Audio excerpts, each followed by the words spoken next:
Don't speak as I try to leave, cause we both know what we'll choose. If you pull and I push too deep, then I'll fall right back to you. Cause you are the piece of me I wish I didn't need. Chasing relentlessly, still fight and I don't know why.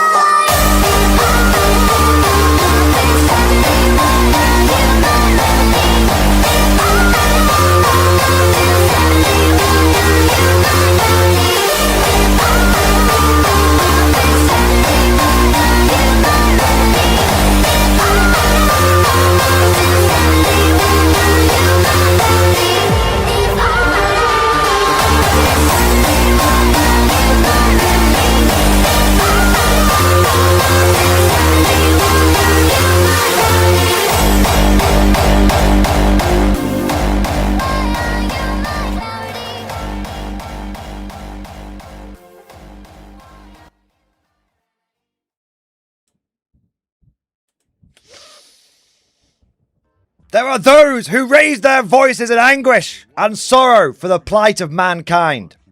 Such faithless folk wail of an end to all days, of a final damnation for us all. I say to you, these fools are wrong. Liars, I name them. Heretics and sayers of doom. Listen not to such heathens, my brothers, for these are glorious days.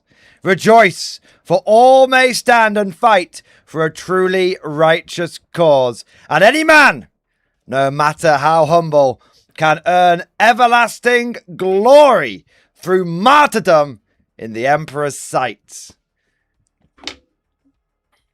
My brothers,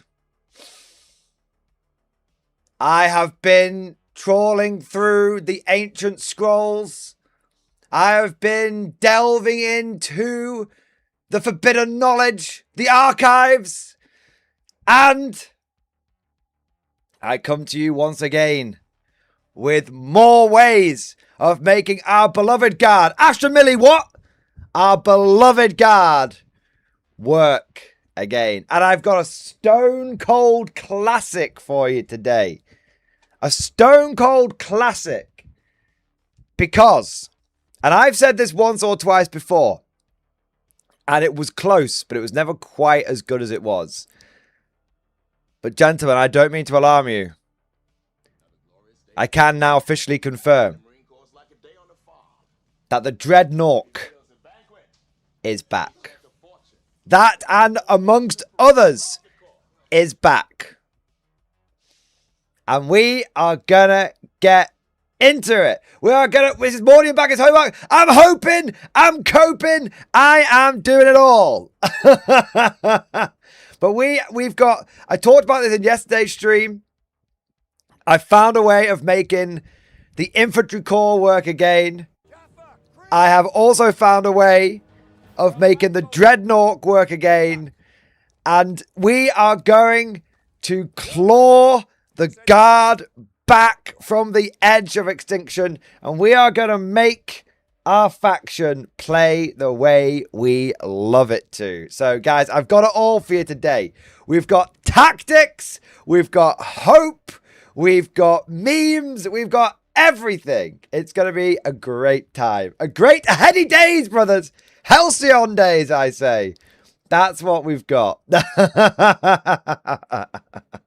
So, welcome to today's stream.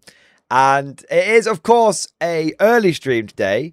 The reason for it being early is I have a tournament tomorrow. And so I need to be able to go to bed early tonight so I can get up for the stream. Get up for the tournament tomorrow. So that's why we're doing an early stream. It's also, of course, a just chatting stream. So whilst I do have some tactical topics that I do want to discuss, we can talk about everything and anything that you want to. So I know some of us, for example, are expecting the big Zulu announcement for Warlord Games. Obviously, if that happens during the stream, we will cover it. But we could talk about 40k, Old World, Bolt Action, Conflict 47, any of the other games that we want to. But I just have a couple of I have a few tactical tidbits for your viewing pleasure today, which I think I'll cover some of the stuff that I covered yesterday as well, because that was a hobbying stream yesterday, so not everyone will have been able to see that, because obviously those go private after we've done them. But so I can cover some of that as well, and I can also cover the Dreadnought stuff and some other bits and bobs. So we've absolutely. Also, I don't mean to alarm you, but not only is this heady, beautiful days for the Guard, but I also think there's a chance that at least one Horde army is back. I know, in the year of 2026, in the 11th edition of 40k, in the 4th edition of Newhammer, Horde armies are actually still a thing. So we're going to be, it's not a Guard Horde army, to be fair, it's Green Tide. But I actually think this could be the beginning of a Morkian glory story arc here as well. So there's loads to be excited about. We got Green Tide back, and every Guard player loves a bit of Green Tide because it's just cool to see on the board. So we've got Green Tide back, we've got Dreadnought back, we've got Platoons back, we got everything. We're getting it back, boys. Despite what GW tries, we're getting it back. There you go. So, yeah, that's the intro. So with all of that said, now let us get into the stream proper. And of course, that means beginning with our traditions. Traditions are very important at the Morning Glory channel. Traditions are what separate us from the renegades, the heretics, the traitors, the worst people of all, the Astra Militarum players, and what make us the Emperor's true finest, his Imperial Guard. So stand up and be counted. It's time for a roll call, baby! Who is in the stream tonight? Who is ready to rock out with their fixed bayonets out? Let's see who is in the stream. Let's have a look here. So we've got Actung Nate, McCon, Sam Wilson, Artillery Dread, Sergeant Sharp, Donald Ramos, Matthew Edwards, Wargaming Fun, Florida Eccentric, Stuart Foote, Airborne, Ostrico, Sir Sterling, Wolfenbach, Whispering Monk, Christian Smith, Felony Riot, Jarvo, Kerbermeister, Not a Bot, Dante 502. We've got Chris 5960, Christian Smith, and Orcish Bard, Noble Memes, Devil Lord, Damn Legion Short, FOC TOW. Ham Hawk, Squiggle of Sean, Keeping the Imperial Salt, Skeletal Commissar, Still Unsure, Brother of Titans, Grey Cat, Christoph, Backstabber, Sonsu, Pazza Blaster, Chaos, Dallas, Torrentivity, and Ryan Tomlinson. Hey! And Crucible. Hey! There we go. Got a few other people coming in here at the end as well. We got Tough T as well. Excellent. Great to have you here. Great to have you all here. Welcome, welcome, welcome, one and all, to this hope-filled stream. Thank you so much for joining. Don't forget to go ahead and like the stream if you've not done so already, and subscribe to the channel if you've not done so already, just because it's a pardon me, voice, dry throat.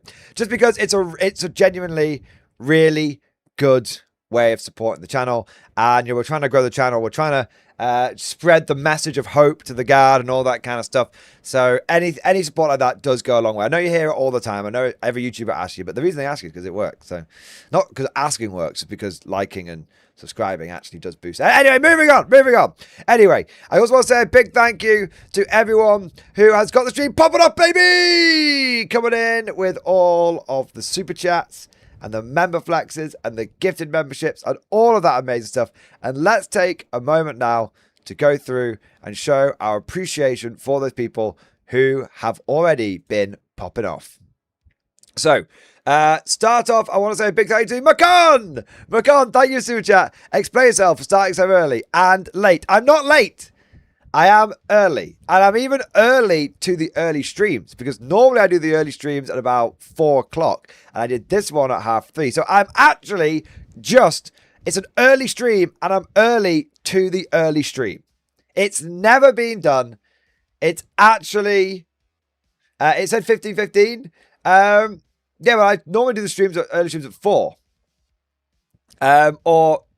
And I start, technically I had the stream at preview at 1:15, But then I needed the toilet, so I went to the toilet and then came back. But the stream officially went live at past. So it's early. It's early. It's all early. But the reason I am early is because I'm going to a tournament this weekend. Now, you all get to lambast me, though, because whilst I am talking today about making the guard great again, playing the guard, not playing the Astra Militarum, tomorrow I am firmly playing the Astra Militarum.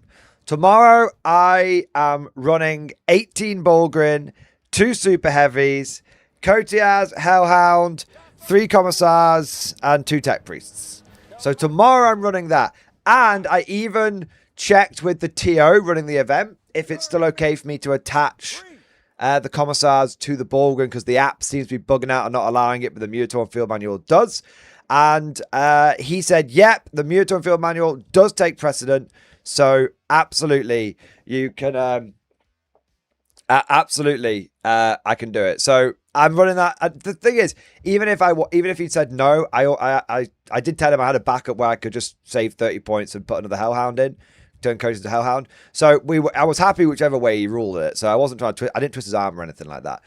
Just to make sure that everyone was clear with that. Also, Robbo is a very experienced TO, and if I tried to twist his arm, he just kicked me out of the tournament. So I would never even try that. But yeah, so tomorrow, over the weekend, I'm running Astra Militarum, but that's only because I only came up with these ideas after I'd already submitted my list. And you know what? Hand on heart, if I had come up with these ideas before the tournament, I would have submitted a proper guard list. I'd have submitted a proper guard list. So you can, but you can lambast me. You can lambast me. Yeah. All right. But just know that coming to a battle report soon, I will be running the guard. Not this Monday. Next Monday, I'll be running it. And so you will see the guard in action. The proper guard. I've already started working on the list. It's all coming together. It's all coming together, boys. It's all coming together. All right. What do we got next? The Whispering Monk. The Whispering Monk, thank you for the 5 gifted memberships, baby. Yes. Thank you for the 5 conscripts to hold the line in the name of the Emperor. Thank you for keeping us fresh in stock with new conscripts and for doing your part, sir. Thank you, man. Also, Whispering Monk coming in with a super chat. It's a 007. It's a 007 Whispering Monk. Actually, I didn't do your whole thing, Whispering Monk. I'll go back and do it in a minute. I'm back, baby. Ocean and sun were had. Food's eaten. The vacation was conquered with minimal losses. So what did I miss? We're making the guard great again. Flying in the face of all wisdom. Flying in the face of all online beef and drama. We are going to make the guard work again. So here's the thing. Some people are going to be... So, Whispering Monk, by the way, thank you for our gift of membership. Thank you to the 5 people to keep our souls pure and our ears clean. I had to do it, right? I had to do it. But here's the thing. Going back. Some of you are going to be thinking, Mordian, is this a change for the book? Is this a change? Is this... have you got the call? Has GW given a big bag of money? Why have you changed your mind on this? And let me just say, I have changed my mind, but I also haven't changed my mind. I'm not fence-sitting, but let me explain. I was really pissed off about the Mutor Field Manual, and I still think that there's lots of problems with it, and I still think the internal balance is fucked. Okay, and I think that guard has to jump through more hoops than anybody else. But after getting all the bile out, after getting all the BMW, the bitching, moaning, and whining out, I decided that it's not about wishing for what you had. It's about working with what you've got. And I will still lambaste GW for terrible decisions. Of course I will. But I made this channel to do tactics videos, to help guard players out when things looked really, really bad. I started the channel in 7th edition when Guard were unequivocally the bottom tier faction. And I feel like it's still the core identity of this channel. It is still the mission of this channel to help Guard players go down swinging and occasionally give the enemy a bloody nose and get a victory. So that's what this channel's all about. And that's why I'm like, okay, we've had all the moaning. We're going to still do a little bit of moaning, though. We love a good moan. We love a good bit of beef, right? We're still going to have some beef and a bit of moaning. But it's also about, okay, what can we salvage from the shit show? And how can we make it work? So that's what I'm going to be doing. And that's why, you know, at first I went to the broken areas, like spamming Borgren and stuff, and taking like mass tanks and all that kind of stuff. Go to the skews, but now that's given me the ability to restore the squad morale, to get a bit of momentum into my thinking. And now we're taking it a step further. Now, okay, now the real challenge: how can we make the Guard great again? And I think I've got some things for you here. So I think we've been knocked down, but we've picked ourselves up, and that's the way to do it. That's the way to do it. All right. So that's what you missed, Whispering Monk. You missed the turnaround. You missed the turnaround. But we're turning this franchise around, I'm telling you right now. Atomic Tyranny, thank you for the super chat. Where's Zulu? I don't know. I'm keeping an eye on it. Apparently it's going on pre-order today, but then Warlord dropped a bunch of mystery boxes today. So who fucking knows, man? Maybe it'll go on pre-order today. By the way, mystery boxes are back. Bolt Action Axis, Bolt Action Allies. So if you like the mystery boxes for Bolt Action, you've got them, and then you can also get some for Hail Caesar and Black Powder and Pike and Shot and stuff. If you've not seen these mystery boxes, basically, you get £200 worth of models and accessories. So that might include like templates and stuff, but it tends to be massively overwhelmingly models. And you spend £125 on it, and everything you get is for a single force. So you don't get like a mixture of random shit. The idea is you'll have a core usable force, and there may be some like slightly out there bits in there as well, but they generally tend to be very good. The Bolt Action ones tend to be like almost like a starter army and then some extra bits as well, so they're kind of cool. But yeah, so they've done a few of these, which is kind of awesome. I expect the Bolt Action ones will sell out very quickly. No FOMO, by the way. I believe they are limited, but they come around like every 6 months or so.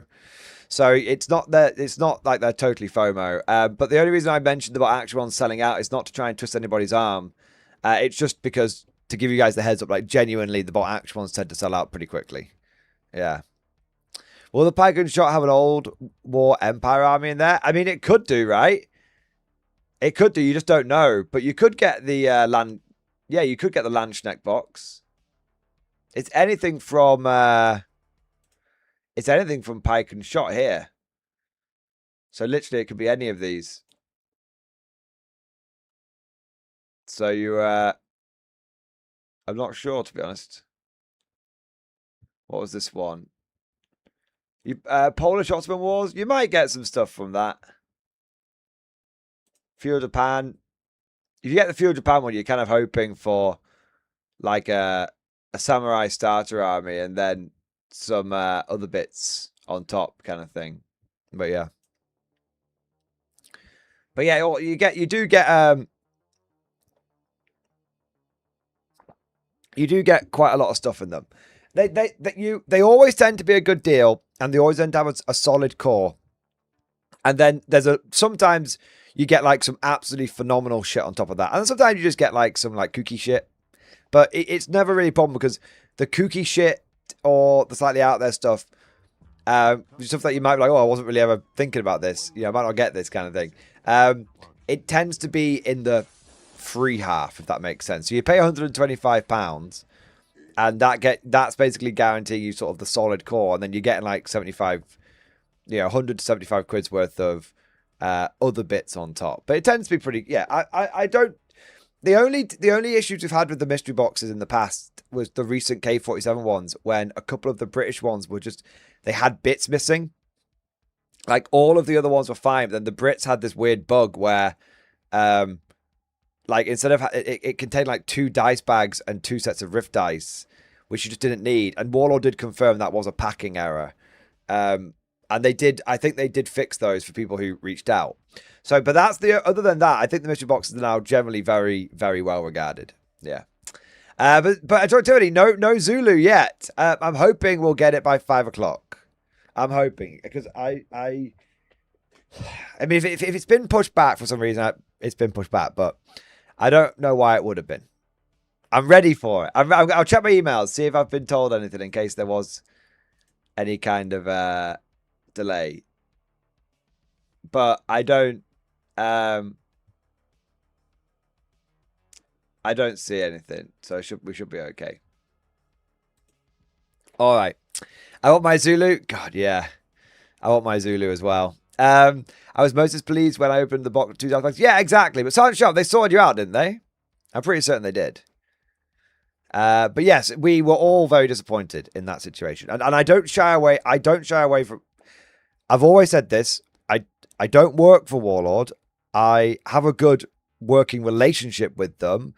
But that's because I like what Warlord does. And generally speaking, they give me reasons to praise them and to give talk about the hard work that they're doing and everything. And I think they do a very, very good job.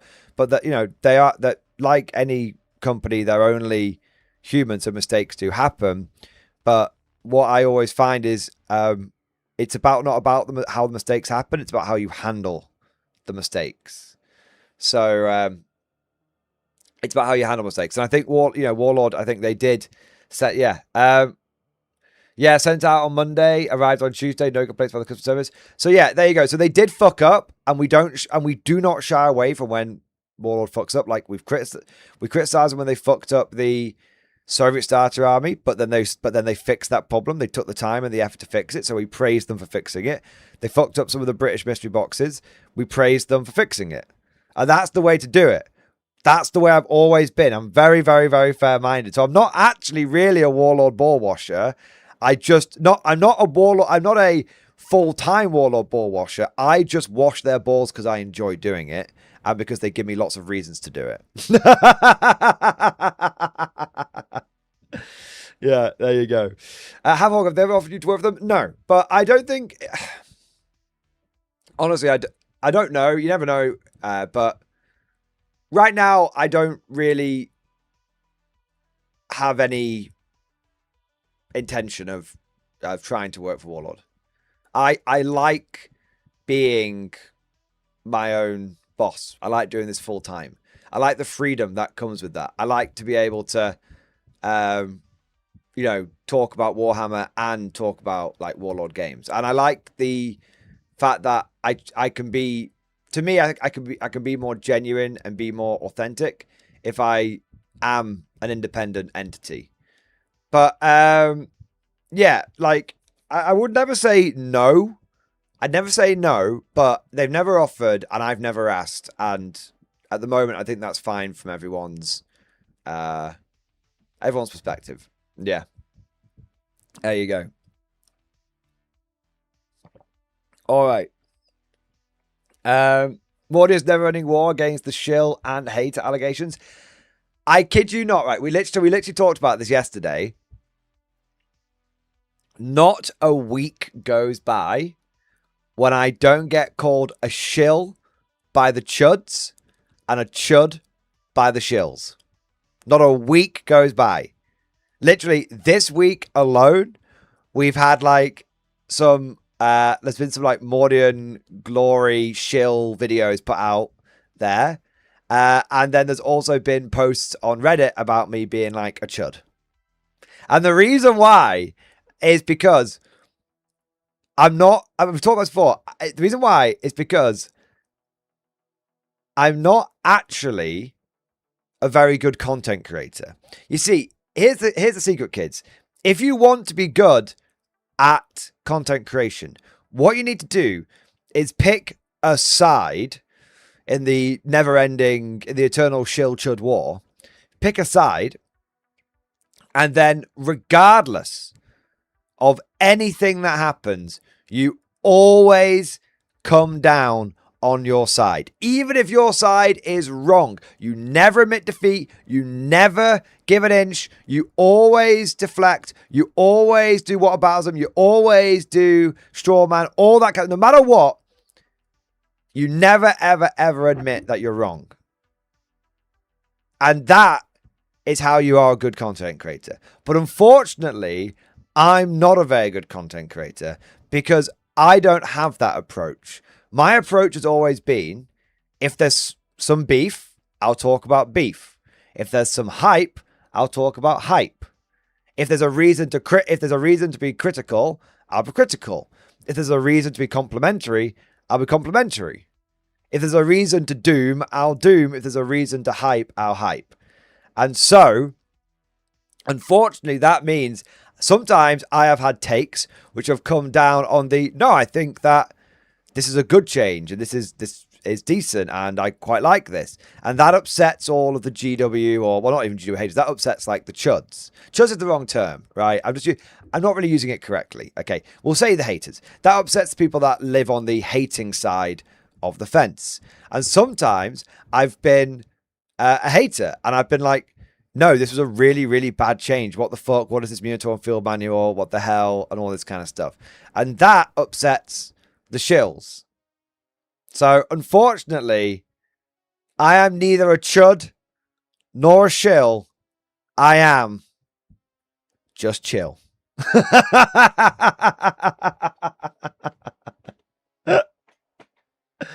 Yeah. Now you're good because you give balanced level-headed takes. That means the troglodytes in the fringes of the internet will be mad. Well,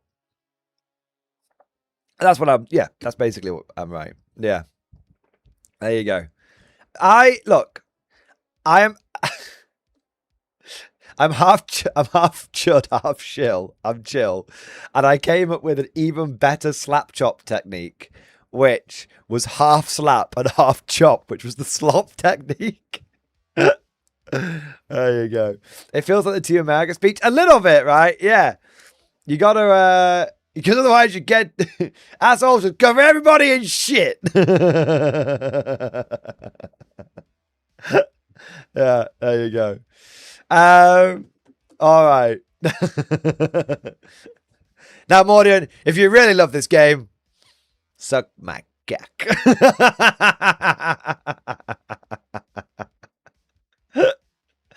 All right, what do we got here? What do we got here? We've got Meryl, my boy. Meryl, thank you so much for the gifted membership, baby. Thank you for the gifted membership, sir. Thank you for the support. 07, you magnificent bastard. And as always, I raise my glass to you. You're an officer, a gentleman, a scholar, a good sir, and a kind sir. There you go. All right. What have we got here? Stuart Foot, thank you for the super chat, man.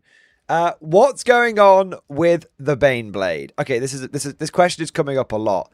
I feel like maybe I need to do a bit on this. It's not a big bit, but I think I might need to do a very short like stream highlight on this because every single day people are asking about this. Every single day. And I've talked about it in stream about 20 times, but obviously not everybody watches the streams, and you know the streams are quite long. So yeah, I'm gonna explain. Okay, I'm gonna explain. All right. Reset the counter. Reset the clock. Yeah, exactly right. So hopefully if I can do a stream highlight on it, it will mean that people might not it'll get the information out there. Yeah. Is this about yellow energy? Yeah, I need to do a video about that. I've got the yellow energy stream highlight already in the bank. Yeah, I've already got that. Let's have a look here. So there's been a little bit of chit and dare I say chat around the proverbial internet water cooler about the fate of the Baneblade. And it looks like the Baneblade has gone off the GW store. And there are a lot of people who are worried about it going to Legends. Or maybe even being squatted entirely. Now, that is definitely a concern. And I wouldn't say there is a 0% chance of that happening. And we have seen Games Workshop do some weird shit before.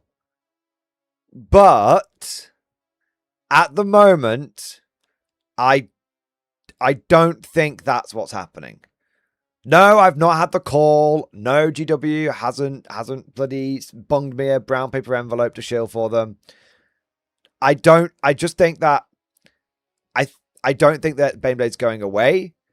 I think it's getting reboxed in one form or another. So for those of you, so the process is it went sold out online, which drew a lot of people to be concerned, and then it has completely disappeared from the store. But I think there's a number of reasons why you shouldn't be concerned. Well, you should be concerned, but not completely dooming yet. Obviously, if they squat the Baneblade, we figuratively riot online. If we bullied them into giving us the Steel Legion, we can bully them into giving us the Baneblade, right? But a couple of reasons why I don't think it's going away. One, I don't see the Baneblade as a badly selling kit. In fact, even at the price that the Baneblade is at, and I say this as someone who doesn't buy a lot of, Warhammer these days because I have plenty, but even at the price that it is now, most Guard players are buying their Baneblades new in box and plastic. And the reason for that is it's a relatively few Guard players are getting 2, 3, 4, 5 of these things. Most Guard players just get a Baneblade as a bit of an iconic centerpiece model, and it's more of a treat to themselves than anything else. And when you're treating yourselves, you don't worry too much about the cost. I mean, I always respect everyone's financial situation might be a bit different, but generally speaking, you don't worry about it as much. And the way that most Guard players approach getting their first Baneblade is they either build up to about 1,500 points and then they slap a Baneblade in there because it's cool to get up to 2,000 points. Or they get 2,000 points and they go, sweet, I've just completed my Guard army. I'm going to add a Baneblade onto it to get me up to 2,500 points. And that's going to be like my celebration, my well done for getting my Guard, for completing my Guard army, right? So I think that's the way that most people approach it. Unless you are planning on getting multiple Baneblades, that's, I think, a very common pathway for a Guard player. It's not the only pathway, of course. I'm sure there'll be lots of people who will have bought them secondhand or maybe 3D printed them or whatever it might have been. But that's a very common pathway for a lot of Guard players. So firstly, I don't think the kit was particularly badly selling. I think it was actually probably one of the better selling super heavy kits. It's one that every Guard player gets their hands on at some point. Secondly, I also think that it'd be very strange, although there is precedent for them doing this. Warhammer Total War is coming out. We've seen some previews for the game, including some gameplay. And one of the battles we've seen was between the Orcs and the Imperial Guard. And the Imperial Guard battle featured the Baneblade prominently. So it'd be very unusual for the Warhammer Total War game, which we know GW likes to try and have that has to look proper, right?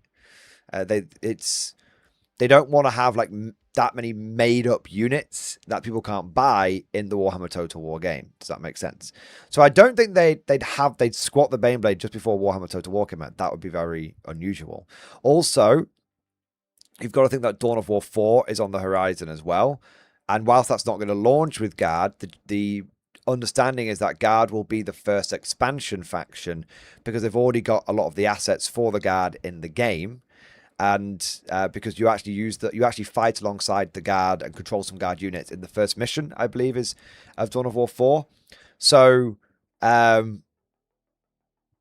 in Dawn of War 4, in Dawn of War, every faction has a super unit, and the one for the guard is obviously going to be the Baneblade.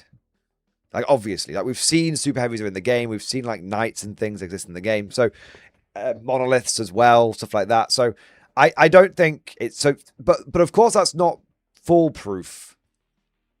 Potential. That's not foolproof, this theory, because obviously Total War Warhammer, they squatted Warhammer Fantasy only to bring out Total War Warhammer. But I think that was, GW did not appreciate how popular Total War Warhammer was going to be. And I think that GW actually thought they were getting one over Creative Assembly. They were like, oh yeah, you stupid bastards, you can pay us for the license for this game that's dead. Wait, what do you mean it's really popular? You know, right? So that's why I don't think they'd be squatting it. So the big question is, why has it then gone away? Well, I think the most obvious answer is this thing is going through a reboxing. And I think there's a number of reasons legitimate reasons, not even like reasons why I would be mad at Games Workshop. I think there's a bunch of legitimate reasons for Games Workshop to want to rebox the Baneblade box. So firstly, the size and shape of it. Let me find a picture for you guys. All right. I got one for you here. Open up that.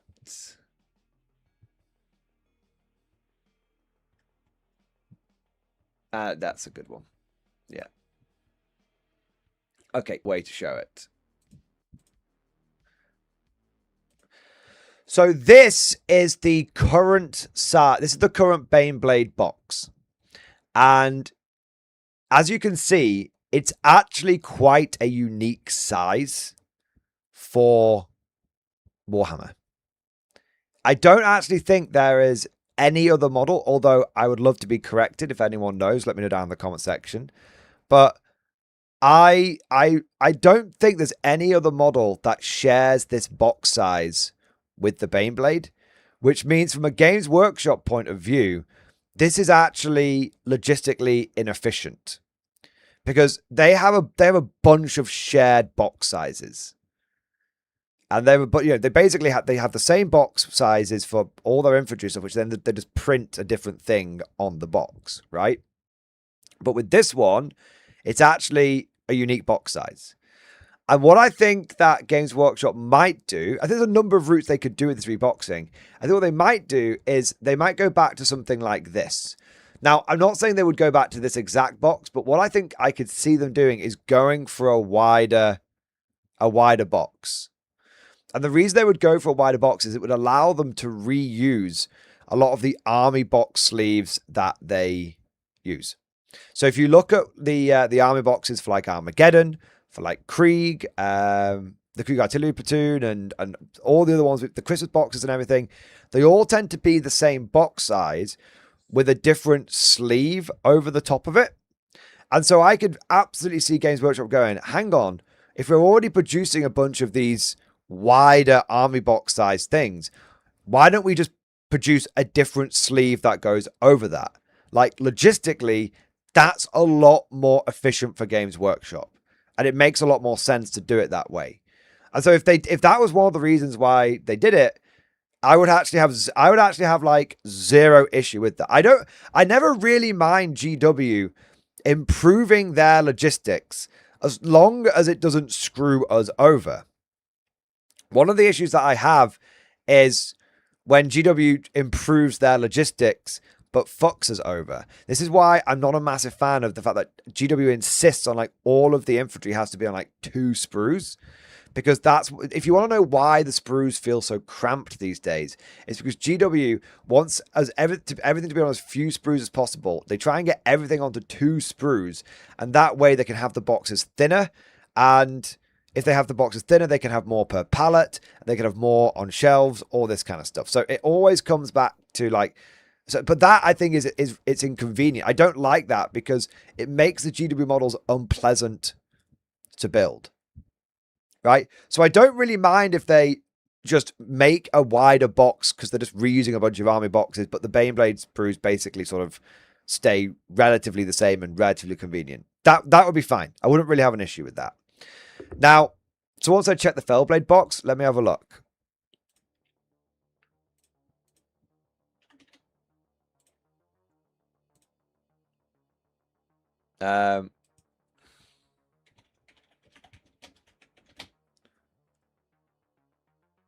Oh shit, I pressed the wrong thing. Fellblade box.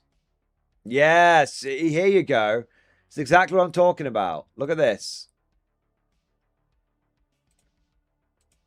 Look at this. Okay, sorry for the pixels. But look at that. Wider box. Right? So that is a super heavy for the Space Marines for the Horus Heresy. And you can see it's in the wider box shape. You can see it's in a wider box shape. So that's what I'm talking about. I think they're going to take... they might even repurpose, the Fellblade size box, whatever it might be. But that's the shape I think it's probably going to end up going to. That's what I think. Now, I'll actually be contrarian here. Heresy Super boxes are also unique box shape. They might be a unique box shape at the moment, Cavasius, but what if GW can then use this box shape in more areas, like for 40k Baneblades? So it wouldn't be unique. So rather than having two different box shapes like they do now, they'd have one unique box shape, which would be for multiple things, right? So actually, in a funny sort of way, Cavasius, I think you're actually leaning into the point, not pushing back against it, if that makes sense. So that's the first thing that I think. Now, the other thing that might be happening, speaking of Horus Heresy, and I think the just reshaping of the box is probably the obvious one. And by the way, I do agree that the big chunky box now, that we have right now does have absolute aura. You get that big chunk box, it's like, ugh. Oh, it feels like you slap that thing on the table, people know you're cooking on gas, right? They know. So, but now I think this is more of a theory. I don't know how much precedent there is behind this, but there is also a bit of a theory that Games Workshop might be reboxing the Baneblade into one of those combined Heresy 40k logo box sets, because we've seen them do that with Horus Heresy, the Custodes. And I think they've done it with some of the Knights as well. And I think they might be doing it for the... there's a chance they could be doing it for Horus Heresy as well. Because the Solar Auxilia can take all the different Super Heavies. Now, correct me if I'm wrong, I don't play Horus Heresy 3.0. But back in Heresy 2.0, which I did play, you could get Baneblades for all the different variants in your Solar Auxilia, and people just bought the 40k Baneblades for that. I think couldn't even Space Marines take Baneblades? I don't know if they still can, but I think there was Legion Baneblades as well. So yeah, you could take them as well. So I don't know if that's going to be a thing, but the idea that, hey, this is a box that literally it gets used by all the guard players in 40k. It gets used by all of the... it can be used by every faction pretty much in Heresy. Then why not just have this as a box that does dual double duty? Which is kind of cool. Now, I would be totally okay with that. That's fine, GW. That's actually just good marketing. Hey, you can use this in both games. Cross compatibility. That's awesome. Now, I'm going to... 1 minute. Just got to take a big old huff of copium here. But could this be an indication that we're getting cross compatibility back between Heresy and 40k on a gameplay level? Please, GW, please let me take my Malcadors. I don't care if the Space Marines get all of the Leviathan Dreadnoughts. I don't care. That's fine. I'm not that bothered about being powerful. I just want to feel right. And I really, GW, I suck yo dick for Malcadors, all right?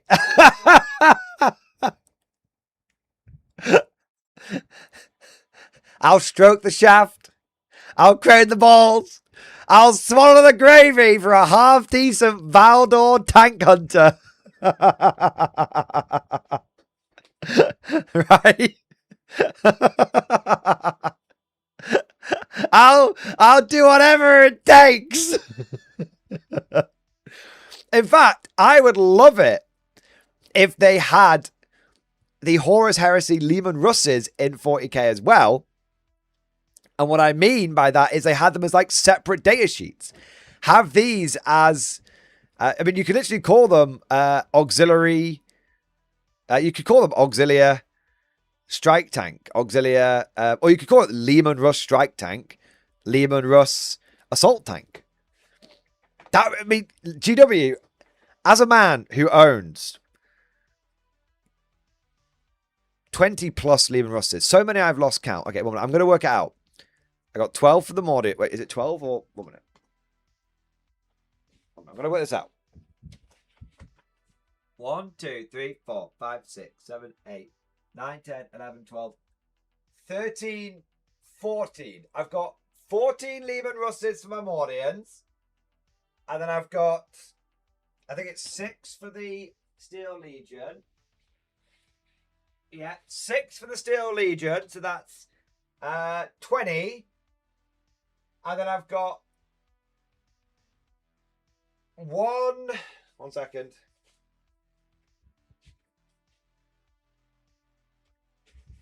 And then I've got 3 for my Traitor Guard. So that's a total of 23 Lehman Russes. Okay.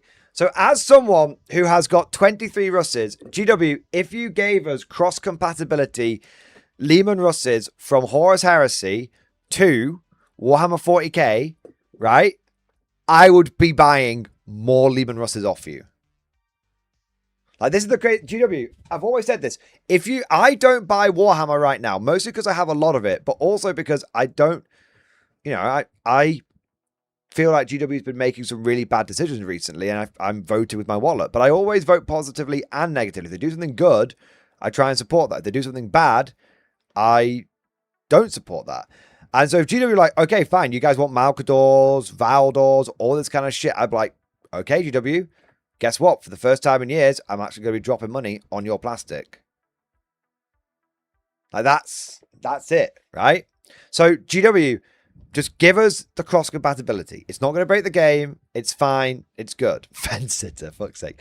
Anyway, so there's a chance that it might just be a reboxing, but there's a chance there could be some cross compatibility going on here as well. Now, there was another thing. Oh, yes, right. Now, there is a slight concern, all right? There is a slight concern, and I do think this is a legitimate concern.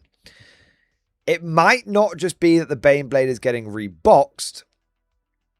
It might be that the Baneblade is getting reworked. So the Baneblade, the original. Now I was actually wrong on this. So credit where credit's due to Chansey and some of the other guys in the Discord. I thought the plastic Baneblade came out after the latest version of the Chimera and the latest version of the 40k Lehman Russ, but that's not actually true. The plastic Baneblade came first in 2007, and then after that, they added additional plastic variants as well. But you got the plastic Baneblade and the plastic Hellhammer. And then I think the other options came later, about maybe 2009, 2010. But originally, it came out in 2007. Now, that's a long time. And now, I personally don't think the plastic Baneblade needs really any changes. There's only one fucky bit with it, which is when you which is the track. The tracks can be a bit fucky. But I think that's the only bad bit. The rest of the kit is great. Okay, so I am a little concerned that if GW does rework the entire kit, one or both of two things could happen. One, they make the kit like the modern GW kits, they make it an absolute pain in the ass to build, because the modern GW kits are just a nightmare. Because they cram, they start reducing the sprues, they start cramming more bits onto the sprues, putting bits wherever they can find. I'm going to have to go from one bit to the next, all this kind of stuff. The warping hull roof, like, that's very common. I've never had that, Cavasius. I didn't even know that was a thing. Like, come on. Honestly, you're saying come on. I don't even know what the warping roof is. Like, if that's a thing, that's a thing. But I've built 3 Baneblades, and I've, like, built... No, more than 3. 1, 2... 5? 4. I've personally built 4 Baneblades, and I've never had any issues. So I don't know what the warping roof is. You'd have to give me a bit more information on that. But the point is, like... Anyway, getting back to the point. I don't necessarily know if us getting a new version of the sprues would necessarily be a good thing, because they might make it a lot harder to build. Now, that's not necessarily going to affect me because I have 5 Baneblades, but I also can see past my own nose, and so I can understand that it would be less convenient for my fellow guard players, right? For my fellow guard players. Also, as some people have pointed out, there is a chance that Games Workshop would use this as an opportunity to split the boxes down. So right now, you get the bits to build all 8 variants in one box. And Games Workshop might change it to where you get... I don't think they'd have each variant in one box, but I think they would... There's a chance they would go, okay, well, the Hellhammer and the Baneblade go in one box, and all of the other variants go in another box. Now, I think there's a chance that could happen. I'm not totally convinced of it, though.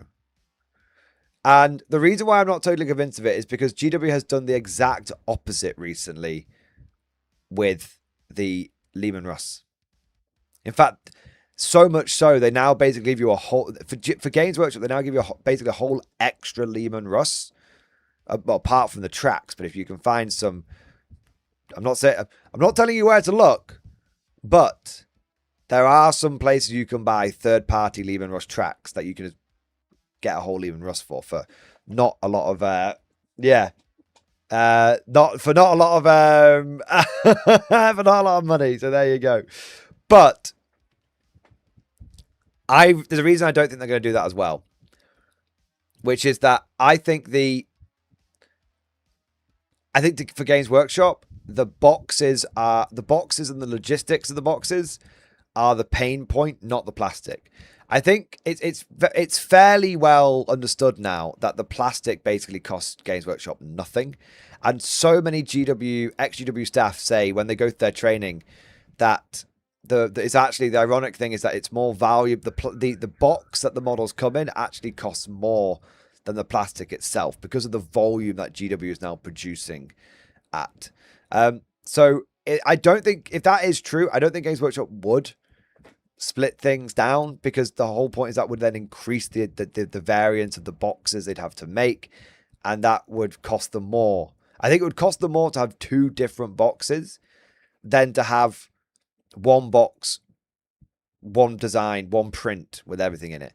Also, on top of this, if you have 2 different boxes, there is an issue where if one variant is, let's say right now, Baneblades and Hellhammers weren't very good, but the other variants were all great. Well, that just means that Games Workshop isn't going to shift any of the other box, doesn't it? So it's in Games Workshop's best interest to have everything inside one box. So as long as there is one decent variant, everyone is going to have a reason to buy a Baneblade. Yeah. So, yeah. So that's what I think So that's why. That's why I don't think the Baneblade is going. Okay, I don't think it makes sense for it to go, and I think it's probably just a reboxing. But like I said, if it does, if they squat, not even squat, they don't. If they don't even legends it, if they full blown just Thanos snap it out of the game, that would be crazy. That would be absolutely crazy, man. Some people are saying they might just send it to Horus Heresy, but why? Why? Like, there's no precedent for doing that. There's no... Yeah. So, the Baneblade is completely gone off the web store, guys. But that's what... I just think it's a reboxing. Yeah. But that is my cope. That is my hope. I don't think the Baneblade is going away. I think it's just getting reboxed. The only annoying thing is it would be nice if GW could communicate to us as players on what's happened to the Baneblade. And it would be nice if we could get a rough timeline of when it's coming back, because obviously Games Workshop can take something off the web store and it can be months before it comes back again. But I will say one last thing. I think the reason why everyone is shitting themselves over the Baneblade going away is I think this is proof of the psychological damage that has been... And it's going to sound very over the top, but I think it's true. I think this is proof of the psychological damage that has been done to the Guard, not just the Guard community, the Warhammer 40k community, all the Warhammer communities over the last few years. Everyone is terrified of things going to Legends or going away. Because Games Workshop has... 10th edition was the edition of loss. Hundreds upon hundreds of units were just ripped out of the game. People had thousands of pounds of dollars worth of models invalidated. And I think it's really, really bothered people. I think it's bothered people a lot more than Games Workshop's willing to admit. You've got entire game communities like Old World who are terrified of getting a new edition. Like, they don't want a new edition because they're terrified that a new edition would mean they'd lose half their armies. You've got people who don't look forward to their codex coming out anymore because you lose more units than you gain with a codex release. And you've got people who are on a hair trigger of doom the moment that anything changes on the GW website, because they're like, well, is it going? Is it just gone? Is it leaving? And even if it comes back later, it doesn't get rid of the initial worry, and the initial worry still lingers at the back of people's mind. Oh, well, we got away with it this time, but we might not be so lucky next time. And so I really do think I don't think Games Workshop appreciates the horrific damage they have done to trust in their company and trust from the community that they've done over the last few years. Yeah. Anyway, all of this is, of course, just like my opinion, man. Let me know what you guys think down in the comment section below. All right. What's W? If they can get rid of the Rhino and Predator, they can get rid of anything. See, this is what I'm talking about. I am terrified of the new Space Marine Codex, because I think when the new Space Marine Codex comes out, I think that's the end of Firstborn. I think they will finally pull the trigger on it. I think Tactical Marines will go, Devastators will go, Rhinos, Predators. I think it'll all go. Maybe even Land Raiders. As iconic as the Land Raider is, maybe even Land Raiders. Yeah. The amount of times I said what you do with kit only for it to go, I've been burnt 2 times. I look like Deadpool. Yeah. If you're willing to play old editions, why are we worried about playing with Legends units? How often do we really playing tournaments that allow them? I'm plopping down my $200 model. You know, you can do that in a friendly game, man. But a lot of people treat friendly games as tournament games these days. It's kind of crazy. Varak thinks First Ball Space will go with the new codex. Yeah. Yeah. But Land Raiders were in the Total Warhammer trailer. Okay, Land Raiders are probably safe. Land Raiders might be so fucking iconic, they're probably safe. I'll give you that one. But Predators? Rhinos? I think they're gone. I think they GG. Which is so bad, man. So annoying and so bad. What do about Predators and Rhinos with Chaos Space? Oh, they'll get to keep them. But Space Marines won't. Yeah. We created the Legend of the Baneblade right at the Steel Hammer. That was 10th edition, man. We're in 11th now. As far as GW is concerned, that's old news.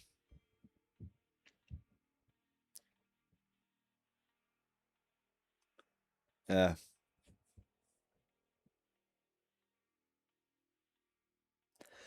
If the Rhino goes away. Thing is, though, if the Rhino goes away, surely you can just use it as an impulsor. I bet they're basically the same size, right? How much bigger is the impulsor? Do you know what I would do? I'd put my if the impulsor is bigger, I would put my Rhinos on on a base. I know, crazy putting vehicles on bases. I put my Rhinos on bases which were the exact shape of it. So like literally, it's not like just a square. I mean like including like the little heavy bolt, the little storm bolt sticking out the side, like whee. And then I'd build up on a little bit of corkboard, and I'd be like, yep. Yeah. Do you know what I'd actually do with my firstborn Blood Ravens? If GW squats all the Rhinos and stuff for them, I'd probably just send them over to Chaos Space Marines. Probably. Yeah. Or, yeah, I mean, that's probably what I do. I'd probably send them over to Chaos Space Marines. Yeah. Anyway, let's move on. 1 minute. Let me just make a note.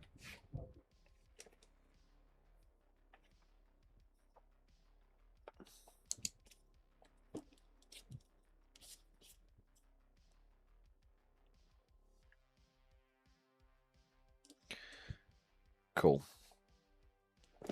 All right. Got some more super chats coming in here. Let's have a look. And then we can start getting some tactics and stuff. Okay. Hammerhawk, thank you for becoming a channel member. Thank you for doing your part. And welcome to His Imperial Guard, the Emperor's true finest. Thank you, sir. I also want to say a big thank you to Keeper the Imperial Salt. Thank you for the super chat, man. Thank you for the 25 months. X-Force, baby. Thoughts on the Primaris Psyker leading Krieg squads? Too expensive. I think the problem with it is it's 205 points, and then you need an officer on top of that. And I think you're just better off taking a Bulgren unit. And also, I'm kind of morally against taking Primaris Psykers at 60 points. When Space Marine Librarians, with the Librarius Conclave, and just their base stats in general, are only 65 points. And their 4+ vulnerable save is always on, not on a 2-up.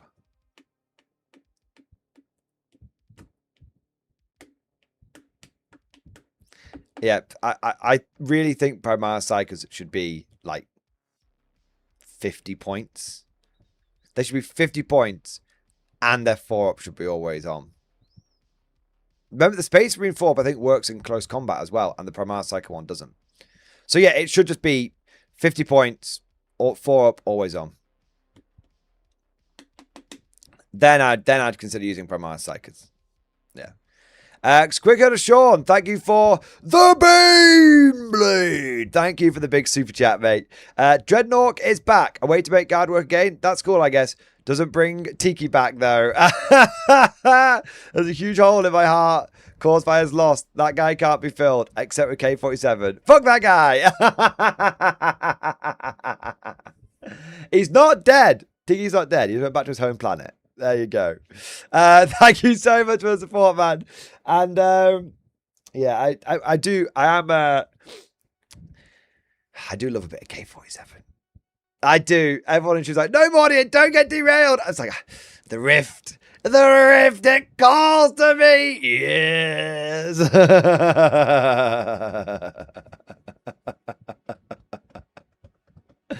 There you are. Actually, I was working on some K-47 last night. I got painted up this guy. Well, this guy and some others. Look at this. It's pretty fucking cool. He's a big robot. In fact, I had a bit of a mad idea. I don't know how people feel about this. How do people feel about this? But I had a little bit of a mad idea, which made me think, what about using Mark II robots as Ogren with the autocannons, right? Because how much does GW charge for some Ogren these days? Let's have a look. I bet they're sold out at the moment. Yeah. 40 quid for 3. 40 quid for 3. Now, I don't think Warlord is much better on the Mark IIs, but let's have a look. I think they're still a bit better.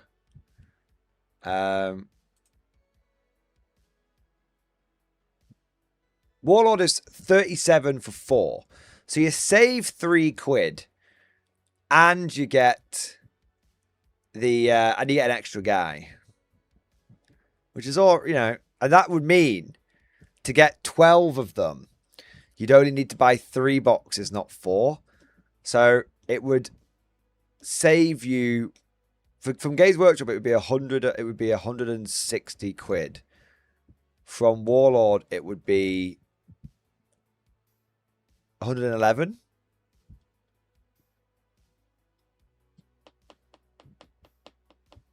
Yeah. Yeah. So yeah, I was just I was just thinking about it. But yeah, I don't know if also you've got the Warlord Automated Infantry Platoon, which comes with 10 Mark 1s and 3 of the Mark 2s. But is there anything you could use? Chat, can we think of anything we could use Mark 1 robots as in the Guard?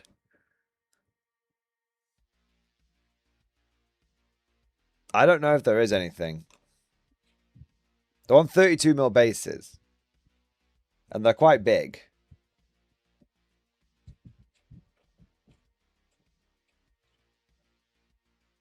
I just don't think there's... Maybe... Kazakin?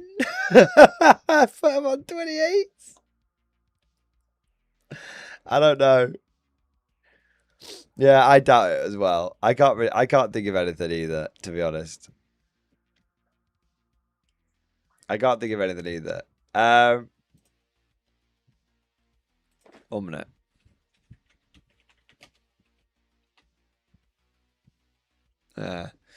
No, I don't think so.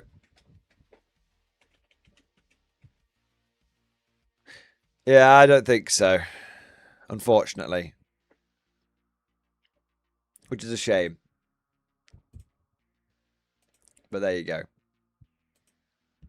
All right. So yeah, but the Mark IIs are valid. The Mark IIs are valid. Like if you wanna save some money, you could get the Mark II robots as Ogren. Chaos androids. I mean, yeah, but what would they be in game? I guess is kind of what I was saying. I wonder if you could use. What about AdMech?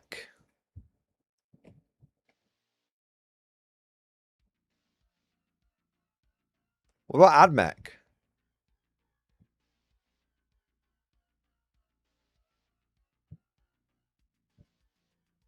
What about the Secretary robots? Ooh, okay, that's an interesting shout.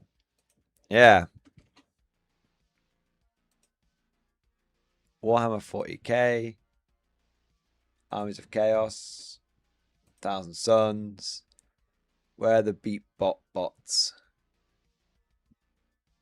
See, GW wants to charge you £31.50 for 2 robots. But you could get 4 of the Mark IIs for £37. That's a really, really interesting proxy right there. And then you could use the Mark 1s. Oh my God. Then you could use the Mark 1s as Rubric Marines. Absolute cinema. Absolute fucking cinema. There you go. So the Mark 1s are rubrics. The Mark 2s are your Sec-Heter robots. How much is a squad of rubrics these days? 40 quid. So if you bought... Now, you only save like 3 quid buying the Mark 1s from Warlord. Unless you buy the automated platoon. The automated platoon comes with roughly 3 Mark 2s. Because technically it's 2 Mark 2s and a Mark 2 controller, but for Warhammer purposes, it would be the same thing. So 3 Mark 2s, and you'd get 10 robots for 50 quid. So that's actually a good deal. How many rubrics do you need? Like, how many rubrics do you need? Like, 30 rubrics is probably enough, right? It's probably enough.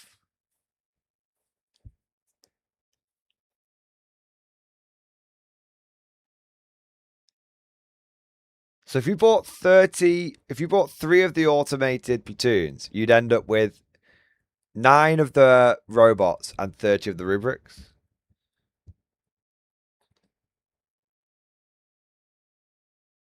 I mean, how many of these Secretary robots are people taking? That's the big question. How many of them are they taking? 8 to 12? I could. So if you bought 4 of the automated platoons, you would get maximum robots and more than enough rubrics. How do you proxy the rest of the army without it looking weird as shit? What else is in the army?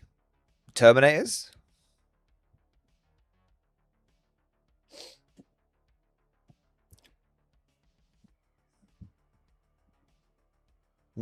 Just have Magnus. Just fucking run. Put a Brody helmet on Magnus.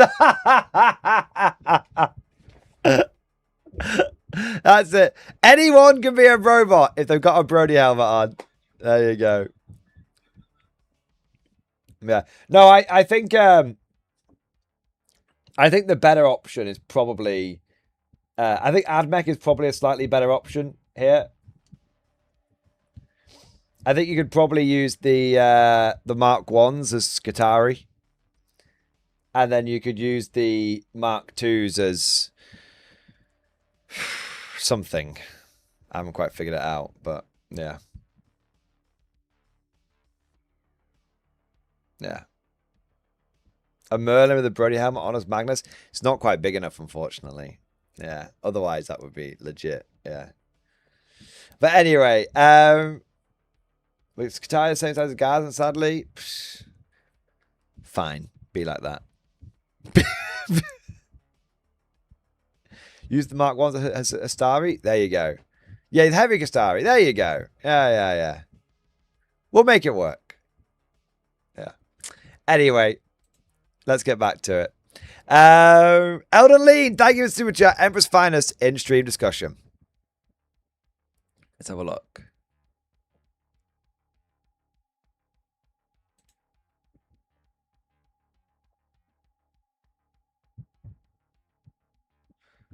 Let's have a look here.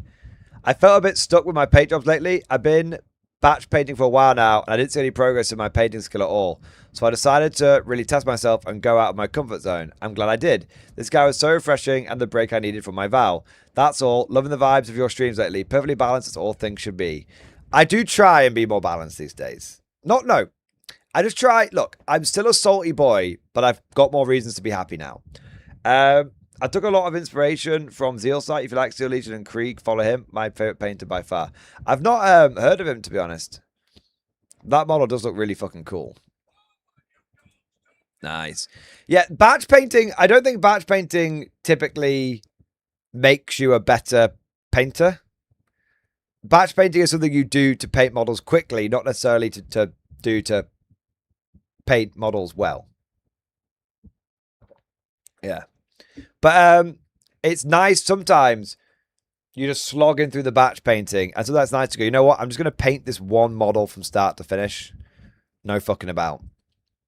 Yeah, and that can be very, very satisfying as well. I mostly just batch paint these days, but very occasionally I do just go, yep, I'm just gonna paint this one thing. Mostly when it comes down to vehicles, I'm just gonna paint this one vehicle from start to finish. Yeah. But no, that looks good, man. Looks good. And well done on not getting burned out and finding ways of you know, keeping the paint flowing. Last Draken, thank you for the super chat. Thanks in stream discussion. Let's have a look here. Draconius Maximus, thanks to you all when you all said a win's a win when I felt my RTT's first was hollow due to only being 5 people there. You still beat 4 of the people. You were the best of those 5. There you are. That Tuesday, that followed 3 days later, made my list on... my list made it onto a YouTube video for review. I was flabbergasted at first and commented there had to be a better player that did priority for better for priority assets. Then messaged a friend about it and said, why pick me? But I didn't know how to look at all the winning lists for Wolves. He gave me a link and told me how to check. I saw an ocean of Take and Hold, 3 Purge, that's it. I'm possibly the first priority assets player. I immediately went back to that YouTube video and told him with an edit footnote saying I saw the numbers and I get now why he probably picked me. That I was humbled now. But since then I've been on cloud 9 and showed a few friends that video. Hey! That's awesome, man. That's awesome. Look, you know what? Sometimes it's just nice, isn't it? It's nice when... that's kind of the way you know what? I can relate to that 100%. Because... it's why I like to try and build my own lists, not netlist. Like, I fully respect the Tucker and Nemo guard list with all the las cannons, but there's actually a relatively low chance I'm going to take that list myself. And the reason being is not because I don't think it's a good list, not because I don't like endorse it or anything like that. No, not at all. But somebody else has already done that list and they've already proven that one's good. And that's fine, you know, but that doesn't mean that I want to do that. I like to sort of blaze my own trail a little bit. I like to come up with my own ideas a little bit rather than copying other people. And I know that's not everyone's like that. I know one of the reasons I have sort of the privilege of doing that is because I've been playing 40k a little bit longer. If you're first getting into this game, you kind of need to, you know, follow in the steps of other people in many cases. But yeah, I absolutely love it when I'm just able to like come up with something that nobody else has done. Like it was very similar for me when I came up with that towel list that smashed the fuck out of people. So dude, I totally get it. And it's awesome. And you should feel proud. And you should be on cloud 9. And you should be very happy. Because you earned it. You earned it. With that, and seeing how the best Wolves player, Forrest, took a Navigator, which I'm sure people were, what the fuck is a Navigator? What does he do? I'm looking at a unit as well that probably no one takes, see if I could do something with them tactically. That aside, seriously, another Calgar mini? Chaos Calgar soon. Fuck's sake. I love it. I saw the new orc attachment. Are we sure orcs are not Imperium and part of the Guard? First they got Tactical Brigade, then Mordaka, and now the new attachment which makes orcs catcher orcs according to the lore behind the detachment.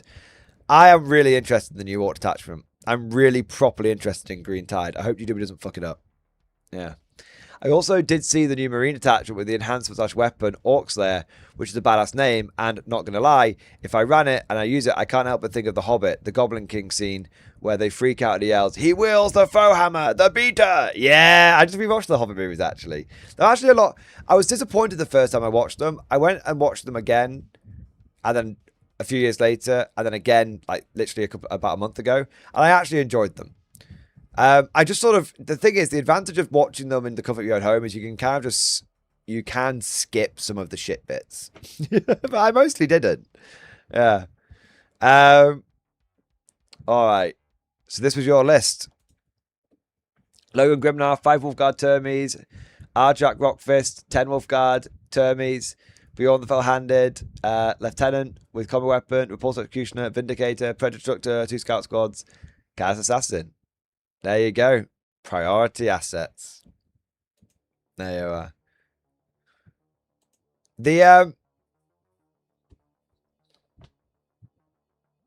Yeah. The thing is, I'm not convinced by priority assets, but a lot of people have started saying it's all right. But I don't know. I'm not convinced by it. I think the thing is, people are saying, oh, priority assets, it's got such a good win rate. And it's like, yeah, but it's like 7 people running it. Don't look at the win rate. Look at the amount of players on it as a qualifying factor. Like, you can look at the win rate, but if the win rate is 80%,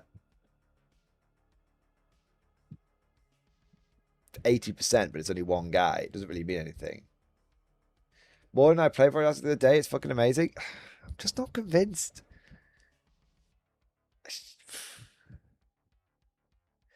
Maxi Primary Project is easy. Is it?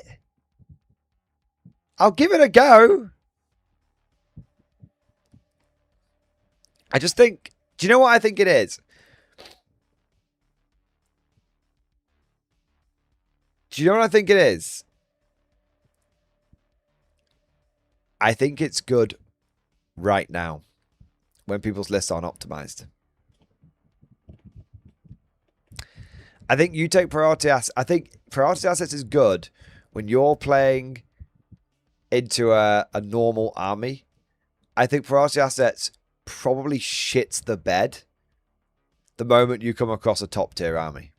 So you know how we look when we've been doing the metadata, we'd be like, look at the factions which are at the top and then look at everyone else who's below them. There's about 6 or 7 armies which are just playing a different game to everybody else at the moment. And all of those ones are, you know, they're if you play priority assets into those guys as a mid-tier faction, it's like probably utter GG, it's over. But if you play Prio into mid and below, it feels like that might be better. Priority assets is pretty much 50% win rate into everything, so the mass solid. If you're above average, you can pull it up in the long term. But what the thing is, what gets me the priority assets mission is, what about that one? There's that mission where you have to do actions in your opponent's territory in their terrain features. Isn't that just utterly shite for like a lot of factions, including the Guard? Because you have to get over there.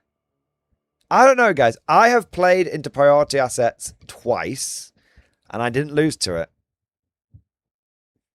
So I played priority assets in my first game, and I found it so easy to just fuck their primary over. Yeah, but you have to get in, it's in their territory in terrain, I think, Weed Ghost. It's not just opponent's territory. But I played recon into priority assets, and I wasn't playing like lance cannon spam. I was playing some fucking crazy hybrid, not some crazy mech guardless with a 22 infantry in it, right? So and all I did is just kill the ship munchers. Because this is what I do. This is my issue with priority assets. Okay, if you just kill the ship munchers, it fucks them up.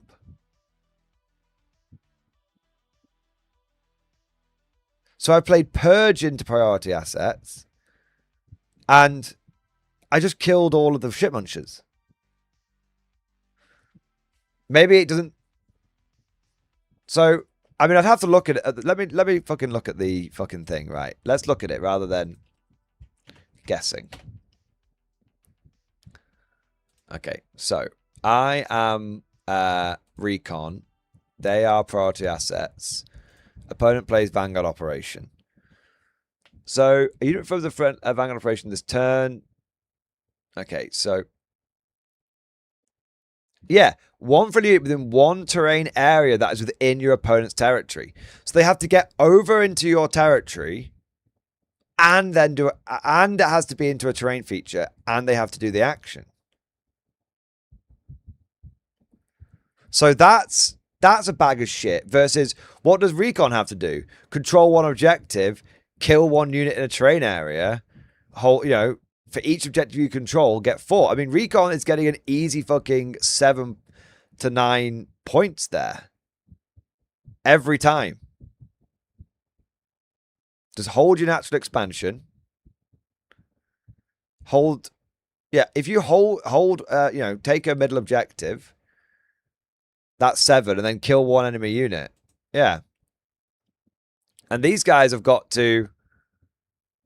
These balance out. So this one is, I just don't know, man. If I just kill all your ship munchers, it just feels bad. So that's what I did. In both, this is the thing, right? In both games that I've played against priority assets, I just did exactly what I did in 10th edition to beat them, and it worked. In both games. I just killed the ship munchers. Because priority assets, for me, it's not actually 11th edition. It's just 10th edition.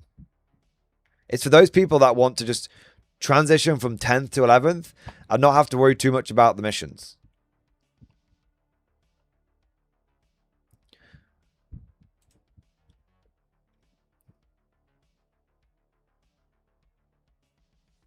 Yeah.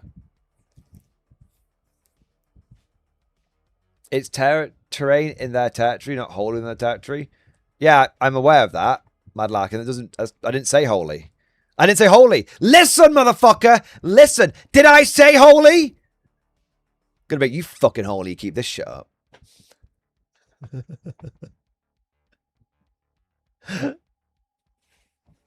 Yeah, what's the meme again? My dad keeps having to get new ship munchers priority assets because the Purge the foe keeps killing them. Sounds like to me your dad is just feeding the Purge player. Yeah. So central objective is in both territories.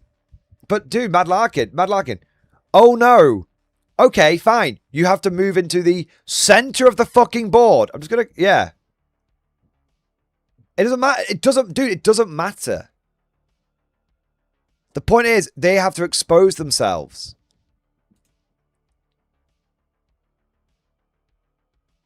Yeah, they have to expose themselves.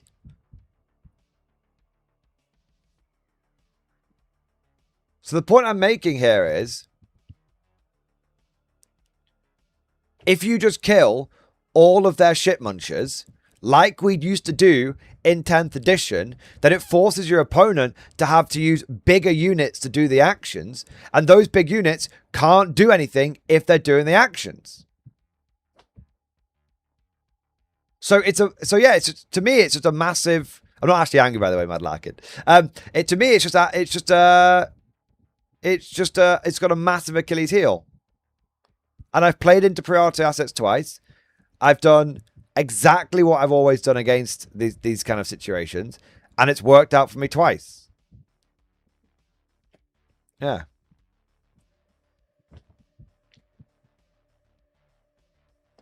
So I don't know, man. I just I don't know. I don't rate it. I don't rate it. Cody has turns terrain behind the dense wall. Yeah, but I would happily send a unit out to kill Cotiez in that matchup, because I'm taking an asset away from my opponent and I'm scoring points, whereas all my opponent has done in that situation is score points. Now, I'm not saying scoring points is bad. I'm not saying just scoring points. What I mean is, I've got 2 things out of the situation. He's got 1. And he's had to take shit munchers to do his primary. And I've just gone pure kill, kill, kill. So I'm not saying you can't do it. I'm not saying you can't play priority assets. What I'm saying is I personally don't rate it. And I'm saying right now, I think priority assets is doing better in an unoptimized meta. But I think the moment we start going into the optimization stage of things, it's going to start falling down. Can't knock it till you try it. I mean, I'm going to try it, obviously. I'm going to try every disposition. So far, I've done Purge and Recon. And I'm going to try, after the next one I'm going to do is going to be Take and Hold. And then I'm going to probably do Prio after that. And then force myself to do Disruption at least once. Personal experience is just that it's good. I mean, fine, fair enough. It's one of those where, between us, Mad Larkin, we've only played like, 3 games? So it's probably a bit too early to say either way. Like, guys, I have an open mind. If I find out, if I try protests, I think it's good, that's okay. I'll say it. But right now, I don't rate it. Yeah. Anyway, what have we got next? Russell W, thank you for the 5 gifted memberships, baby! Thank you for the 5 gifted memberships. Thank you for doing your part, sir. And thank you for the super chat. 07 Mad Lads Ladettes, who authorised an early stream. I've got a tournament tomorrow. Early stream today because we've got the tournament tomorrow. What have we got next? Florida Eccentric, thank you for super chat. Another British mech in stream discussion. Don't worry, man. I've clocked it. Look at this beauty. Look at that beauty. Yeah. Love that. Nice. Fucking Hornet, baby. Fucking Hornet, baby. Very, very cool. Very, very cool indeed. Excellent work, man. Excellent work indeed. I love it. Beautiful paint job. Yeah. Beautiful fucking paint job, man. Nice. I love all the weathering on it. Yeah. Looks like an Orc Walker. It kind of is when you a lot of it's K47, so it's pretty primitive early technology. Yeah. You could probably use it as a Death Dread or a Killer Can or something like that. All right, what have we got next? Artillery Dread, thank you for 16 months. Look at the Warhammer community new boxes. Look. Let's have a look.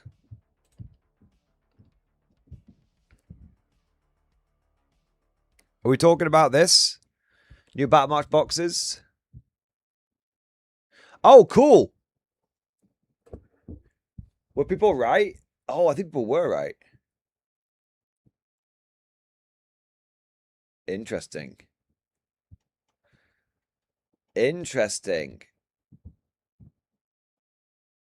I actually quite like these.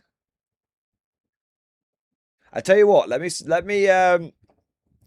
tell you what I'll do. I'm going to make a note.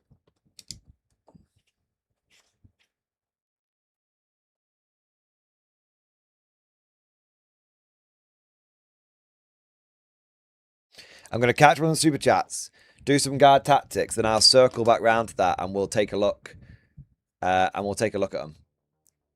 Yeah. But my first impression is that looks decent. Yeah. No, it says no Bretonia rework. Not yet, but I think they will. I think everyone's going to get a Battle March box eventually. I hope so. Anyway, it's Justin. Get him. There we go.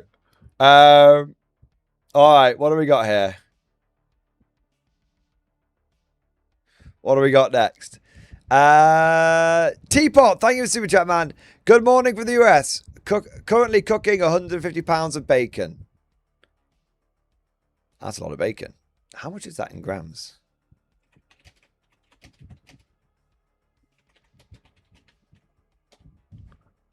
$68 kilograms?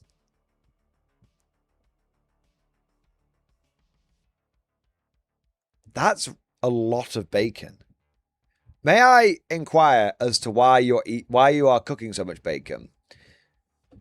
And if you're cooking it all just to eat it yourself, when you die of salt overload, can I have your Warhammer? Cheese Marine, thank you for the super chat. Thoughts on Orc Boys at Strength 5? In my opinion, it harms the Ludo narrative. If Man to Marine is 3 to 4, an Orc isn't the same jump to 5. Not to mention 75 points for T5, Strength 5.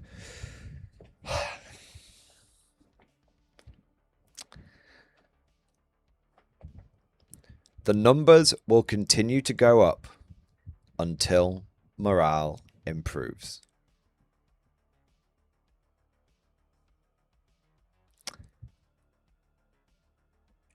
In a couple of editions' time, Orcs will be toughness 6, strength 6. Something like that. Or they'll be toughness 5, strength 5, but they'll be 2 or 3 wounds each. The numbers always go up. They never go down.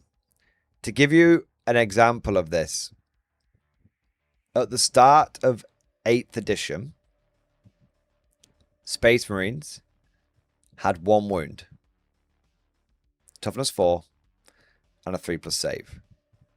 The only distinguishing factor between them, between a Firstborn and a Primaris, was the Primaris, I think, had 1 extra attack and 1 extra wound. Okay? We're now at the point... Oh, and also, Space Marines just had 1 attack each.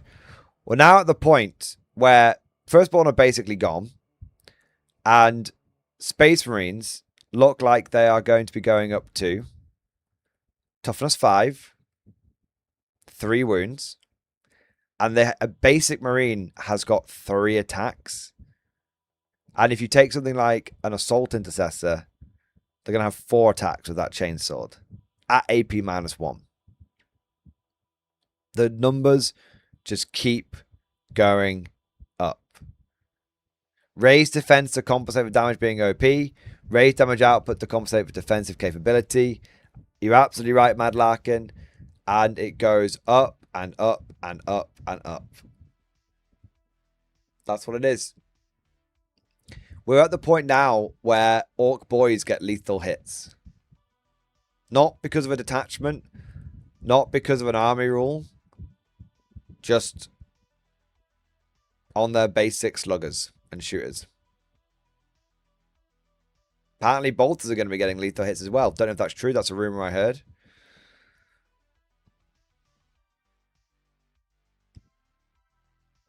The game is just, in terms of damage output, the game is getting out of control. Thought we were still strength 4. They might be. But their toughness 5, 3 wounds, which keeps going up. Yeah.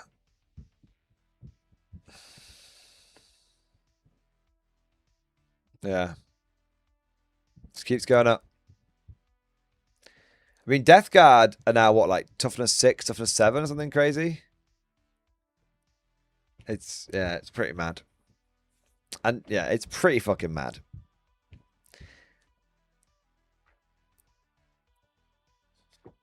All of this, by the way, all of the problems, all of this stat bloat comes from fixed to hit values. And everything being able to win everything. All of this comes from a couple of core fixed to hit values, no initiative, and everything being able to win everything. These are the this is the fallout of this core tenets of the new hammer. And what's really funny is no matter how much GW pumps the numbers up, it never solves the problem. But then you go over to a game like Warhammer Old World, which is still on the old system, and you have like Chaos Warriors, which are basically the equivalent of Space Marines in that game. Chaos Warriors who have got a 3-up save, 1 wound, and weapon skill 5, not 5+, but 5. And Chaos Warriors feel genuinely, and they're only toughness 4. So a Chaos Warriors weapon skill 5, toughness 4, 1 wound, and he's a 3-up save if he comes with a sword and shield. But that means he only has 1 attack base. In that configuration, Chaos Warriors feel really hard to kill. Not impossible to kill, but in a basic infantry fight, not even basic infantry, even getting charged by cavalry and shit. Until something like a big fuck-off dragon comes along, right? Until basically a top-tier unit comes along, those Chaos Warriors are going to be difficult to shift. And yet they have stats at this point which are probably a third of their counterpart in 40k. And yet their counterparts who have got 300% of the stats that they have feel less durable.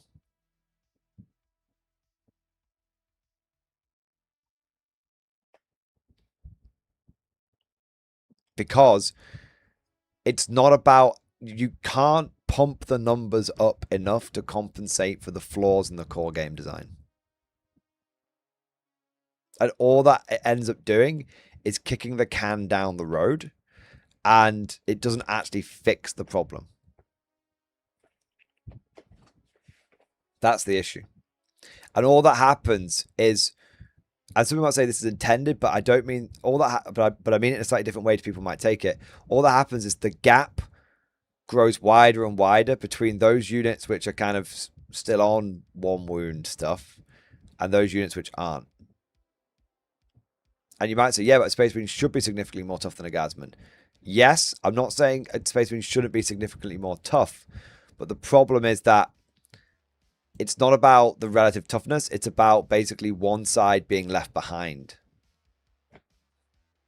Because it's like, if you're pumping all these numbers up and that's not making a difference to the Space Marine's durability, think about what's happening to the factions who you're not pumping the numbers up on.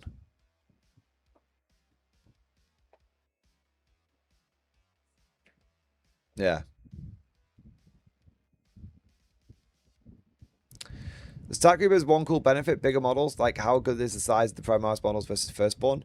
I mean, some people like the Firstborn design. Some people like the Primaris design. I have warmed to the Primaris design a little bit, but mostly from seeing work that the community's done on it.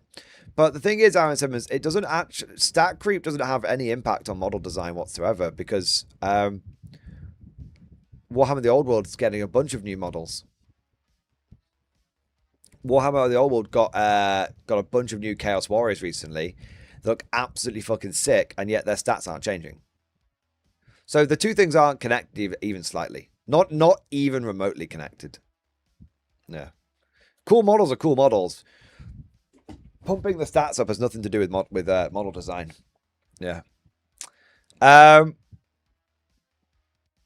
What have we got next?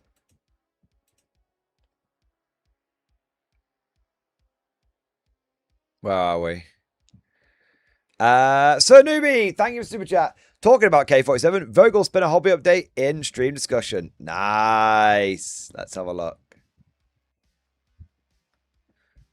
It's happening. Talking about K47, I got my Vogel spinner built, and yes, even the magnet the back to suit every turret and gun loadout. Nice!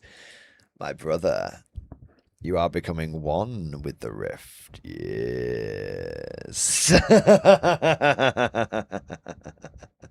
Yes. So, Nuvi, you resisted for so long. You put up a good fight. But in the end, the Rift will claim all, brother. There you go. Very, very cool, man. Very, very cool indeed. Still yet to have a game. Oh, we'll get you a game. We'll get you a game. We'll get you a game. We'll figure something out. Yeah. Let's have a look. Fun Jacob, thank you for super chat. Reggie the Duck update in stream discussion. Sweet. Let's have a look. Painblade gone. Talk of first bullets appearing. GW making you bite a pillow because it's decided to go in dry. Why worry about such things when there's a duck date? Hey! Reggie is doing well. He still loves my dog and I. But he was alone most of the day. I'm not going to leave my dog with 100% full access to him, and I've got work to do. That's sensible. So Reggie has a new friend. Meet Maggie. I found a horse feed store that had baby ducks. I don't know what kind of duck Maggie is, but he/she is clearly older. They are inseparable, and Reggie is happy to have a friend. In 3 weeks, they should be old enough to swim. Around then, we're getting a little kiddie pool. Edit. Why do Brits announce it lieutenant when it's written lieutenant? Because we're not fucking French, that's why. Who would you rather fucking talk like? A fucking British person or a fucking frog, man?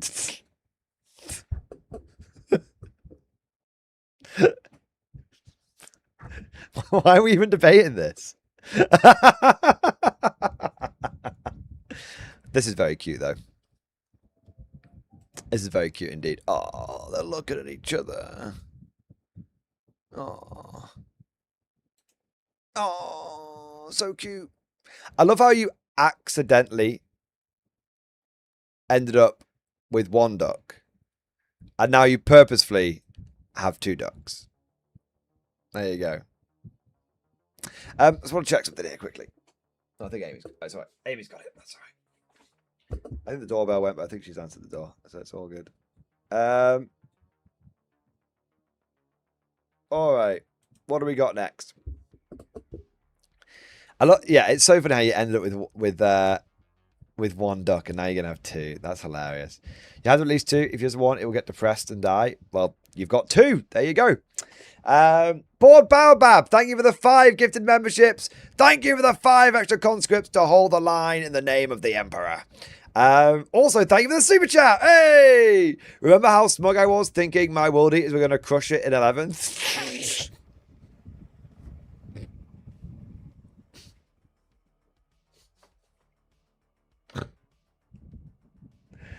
World Eaters and Guard are literally the 2 monkeys fighting in that Simpsons scene. In fact, I'm going to send that to Evan right now. Yeah. The problem with World Eaters is your points are just... The problem... Okay. The problem with World Eaters is very simple. GW designed your faction around gimmicks, not around solid core foundations. So that's why your Berserkers only work in Berserker Warband. That's why you're so limited in certain units, and why each unit doesn't seem to really work properly in 11th edition now, because the World Eaters were designed with short-term thinking, not long-term sustainability. That's why the World Eaters are in the state they're in right now. You need more than just... Guard is 1 points update away from being all right. World Eaters need a fundamental full rewrite. Yeah. A fundamental full rewrite.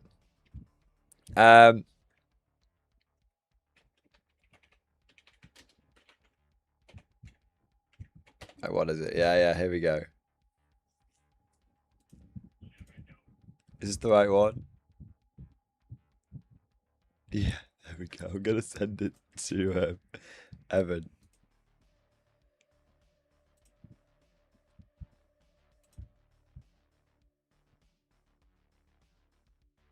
Cool, 1 minute.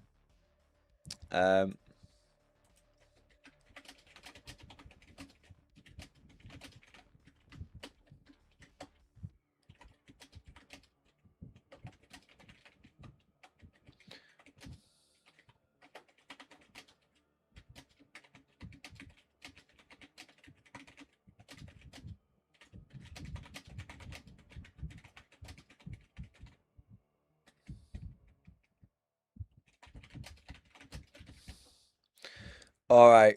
There we go. What next? What next? Morden God also one points away from being gigafucked. That's true as well. That is true as well. Yeah, absolutely. Dark Knight. So one thing to say about World Eaters is they're in exactly the same position in 10th edition, and World Eaters have this fundamental problem where they're a good melee army, but they keep finding themselves. The problem with melee is that you either need to be the fastest melee army, or you need to be the chonkiest melee army. Okay? But if you're not the fastest and you're not the chonkiest, then you're basically a bag of shit. And this is why in 11th, this is why in 10th, World Eaters just got flattened by Custodies because they were super chonky with fights first. And this is why in 11th, World Eaters are basically losing out to Emperor's Children because Emperor's Children are just faster than them. World Eaters are in this really, really weird position that they should be having a great time right now, but they're literally just getting mogged by a couple of other melee factions. They can't do anything about it. Dark Knight Curran, thank you for the super chat. So I can't use the USA Badger suits from March at Sentinels because they're on 40mm bases. I need a Sentinel equivalent mech from my K-47 to act as a Sentinel for my 4th edition combat patrol idea. So you want a Sentinel equivalent for K-47 and to act as a Scout Sentinel 4th edition combat patrol. Okay. Brother, I got you. I got you. Easy peasy. Easy peasy. Lemon squeezy.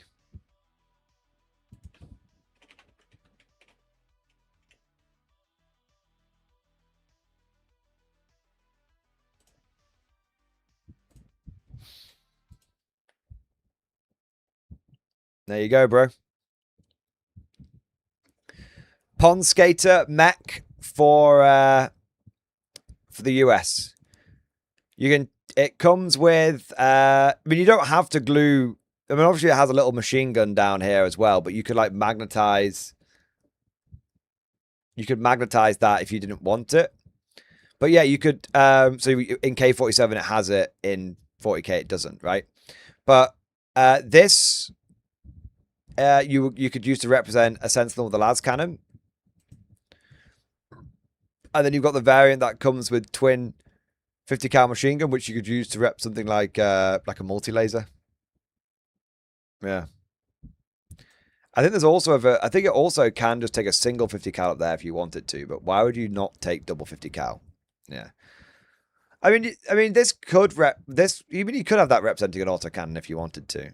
Yeah. It's a big fuck off machine gun. I mean, really, it's entirely up to you what you want to use it as. Yeah. I actually have one as well. Let me find it. You might need to build it up a little bit, but it wouldn't be too far off an old Sentinel.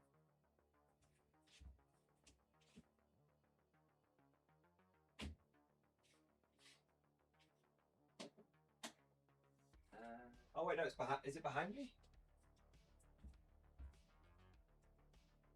I might actually have it on the shelves. Yes, there you go.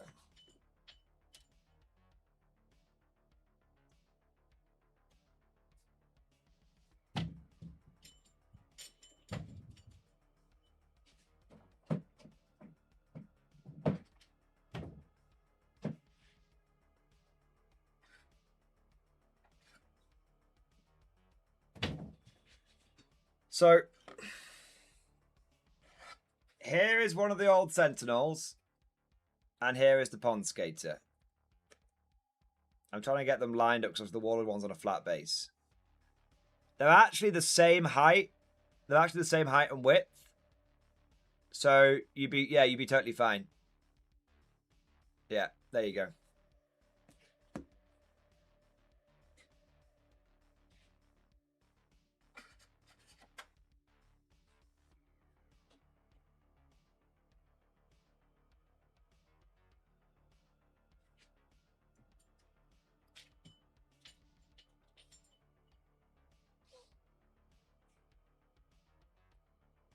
we go.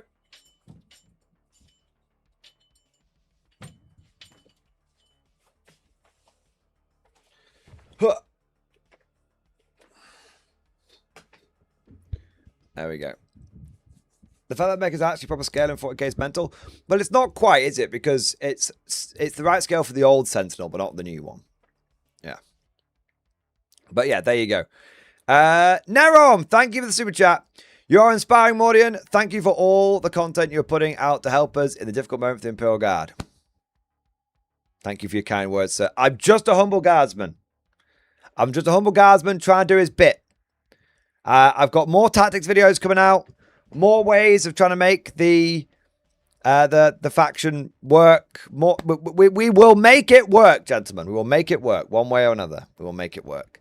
And all I want to do is help my fellow guard players through this trying and difficult time. And we will make it, gentlemen. We will make it. So, Neron, thank you for your support, sir. And thank you for keeping the faith. Trenchrock Shovel, thank you for the super chat. 11th frontline report in stream discussions, sir. Let's have a look.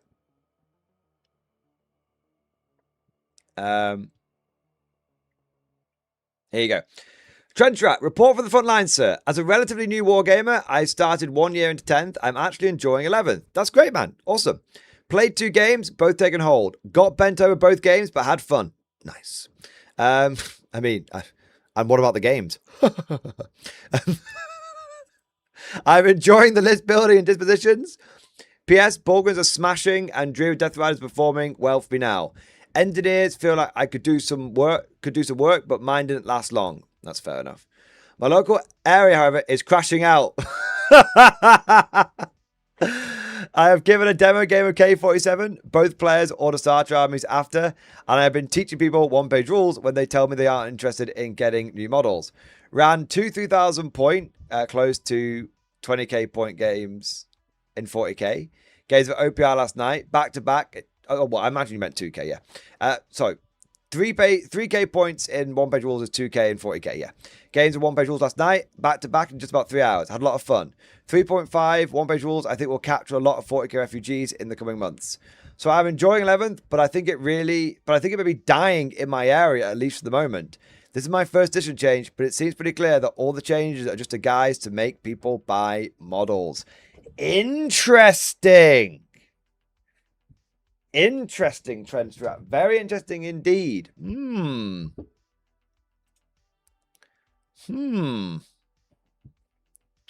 mean, I can understand. Look, I can understand why. I can understand why. There are a lot of. I'm not wanting 40k to die. Don't get me wrong. I always have said I want 40k to be the best that they can possibly. I want 40k to be the best it could possibly be. But I understand why a lot of people would be fucked off by 11th edition. I mean, there's a lot of mess. Yeah. There's a lot of mess. And what I think is really funny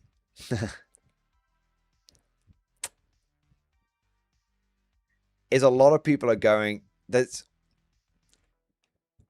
10th edition exploded the scene. And a lot of people haven't been through an edition change before.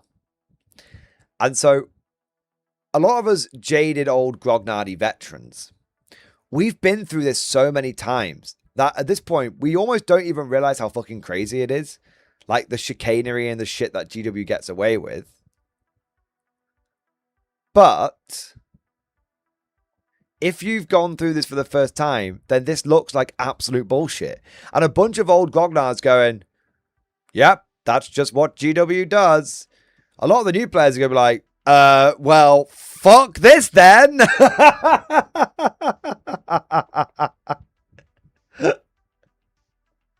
Yeah, there's going to be a lot of people that are like, why do you guys accept this? And we're just like, what do you mean, why do we accept it? This is the way it's always been. Yeah, but why?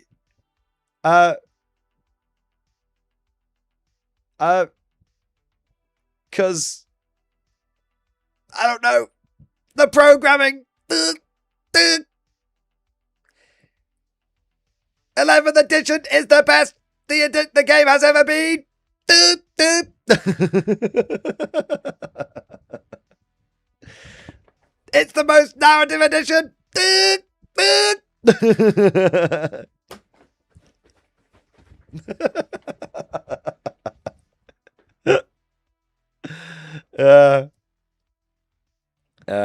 Could be worse.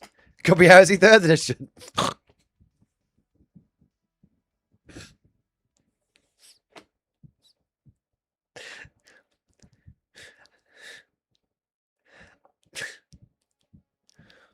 I actually don't know how comforting that is.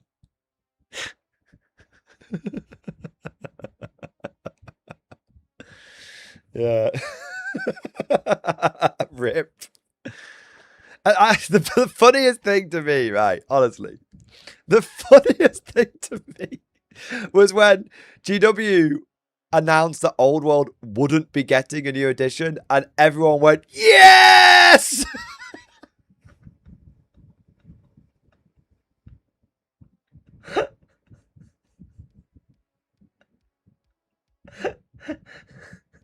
Sweet.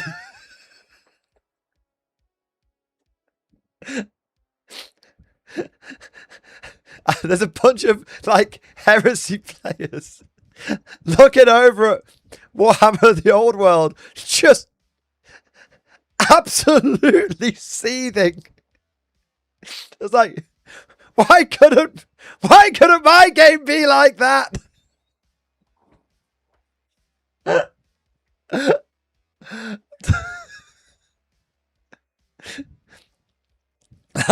So bad. So bad, man. Anyway. Yeah.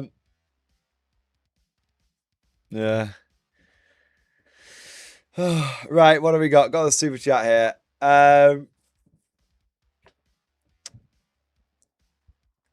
Treasure at Shovel. I'm glad you're enjoying 11th. I'm actually... Thing is, I'm enjoying 11th edition as well. And I've said that.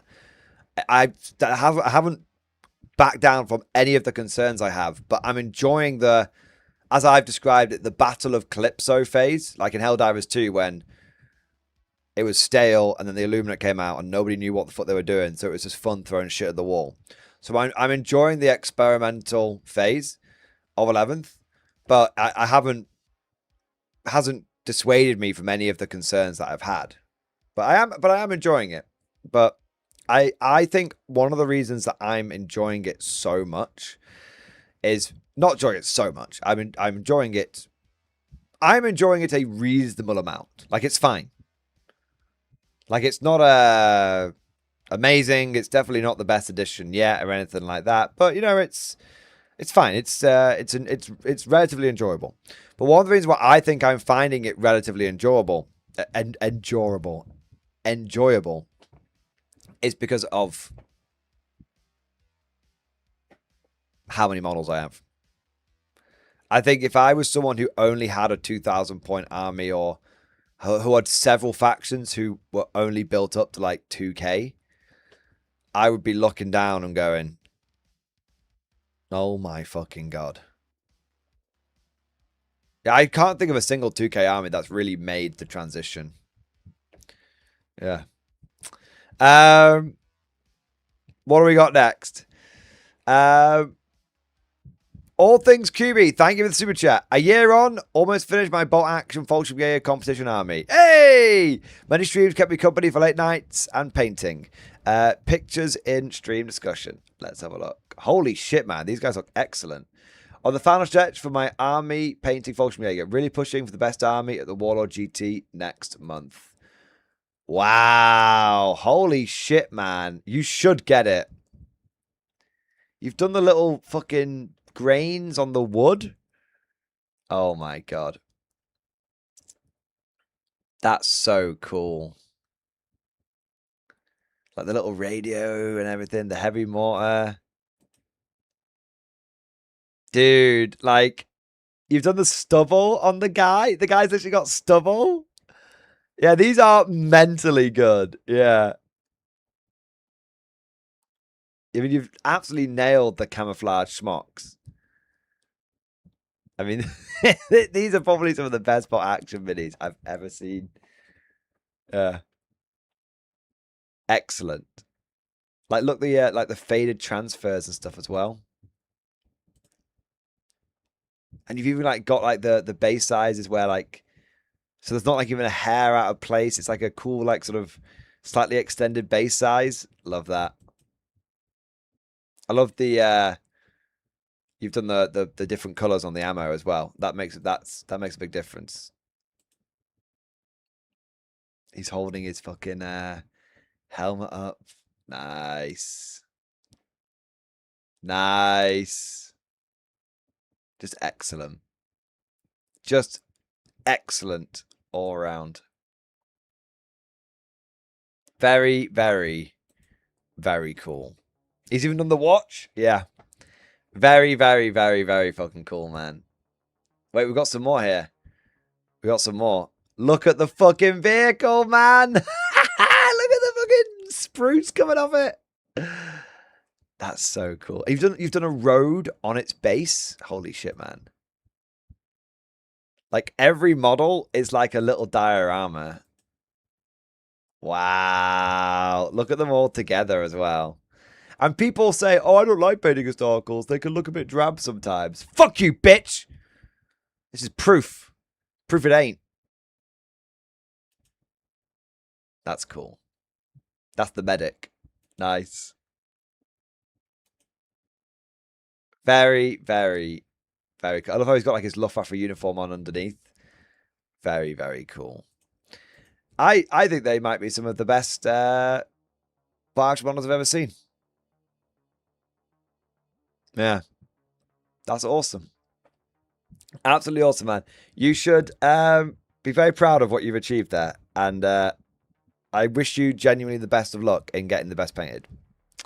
Macon, thank you for the super chat. Any reason not to use the same size GW bases but actual K-Fox models? Not the biggest fan of Warlords bases, and I think the GW style bases make the models pop. Oh, you mean the raised up ones? Yeah, you can use raised up ones. I actually prefer the flat ones. I don't know why. Well, actually, you know what? I like both. I like both for each game. I like the 40k ones being raised up. I like the bot action ones being flatter. But no, you can in bot action, you can and K47, you can put your models on the 25mm raised bases, and that's absolutely fine. Yeah. Yeah, there's no issues with that whatsoever. All right. Skeletal Commissar, thank you for the super chat, man. Pitiless faith in stream discussion. All right, let's have a look. Entry 5. Jane took us out to our first point of interest today. The whole veteran platoon was formed up at first light. The shinies had been sent ahead of us to make certain we knew where the enemy resistance was. I didn't envy them. The biologists had worked out that the bioluminescent moss remained fully open for only about 8 hours. After that, it slowly folded in on itself, leaving the green in a dim twilight. Never truly dark, but about as bright as a clear night beneath a full moon. She had us form ranks before fanning out through the undergrowth, clearing paths with bayonets and machetes. Our orders were simple. If it's colourful, don't cut it until Jane's seen it. That became harder to follow as we went deep. Everywhere we looked, there were orchoid growths. Thick mats of fungus, twisting vines, and towering spiny fungal forms taller than an ogrim. To me, they were every bit as dangerous as the greenskins themselves. Inanimate as they appeared, my hands itched to put a flame into a lot of them. Maybe even our new toy.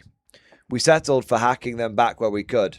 Of course, sometimes my men are a little overzealous, and a few of the lads started boiling away a patch of red and green fungus with the new chem tanks before Jane all screamed at us to stop. Not because she cared about the fungus, but because she was worried the smoke would carry. She didn't have to explain who might see it. By day's end, we'd learned just how right she'd been. Nice. Big fight coming up, boys. Big fight. I'm looking forward to it. That's cool, man. I'm loving the homebrew lore, bro. That's awesome.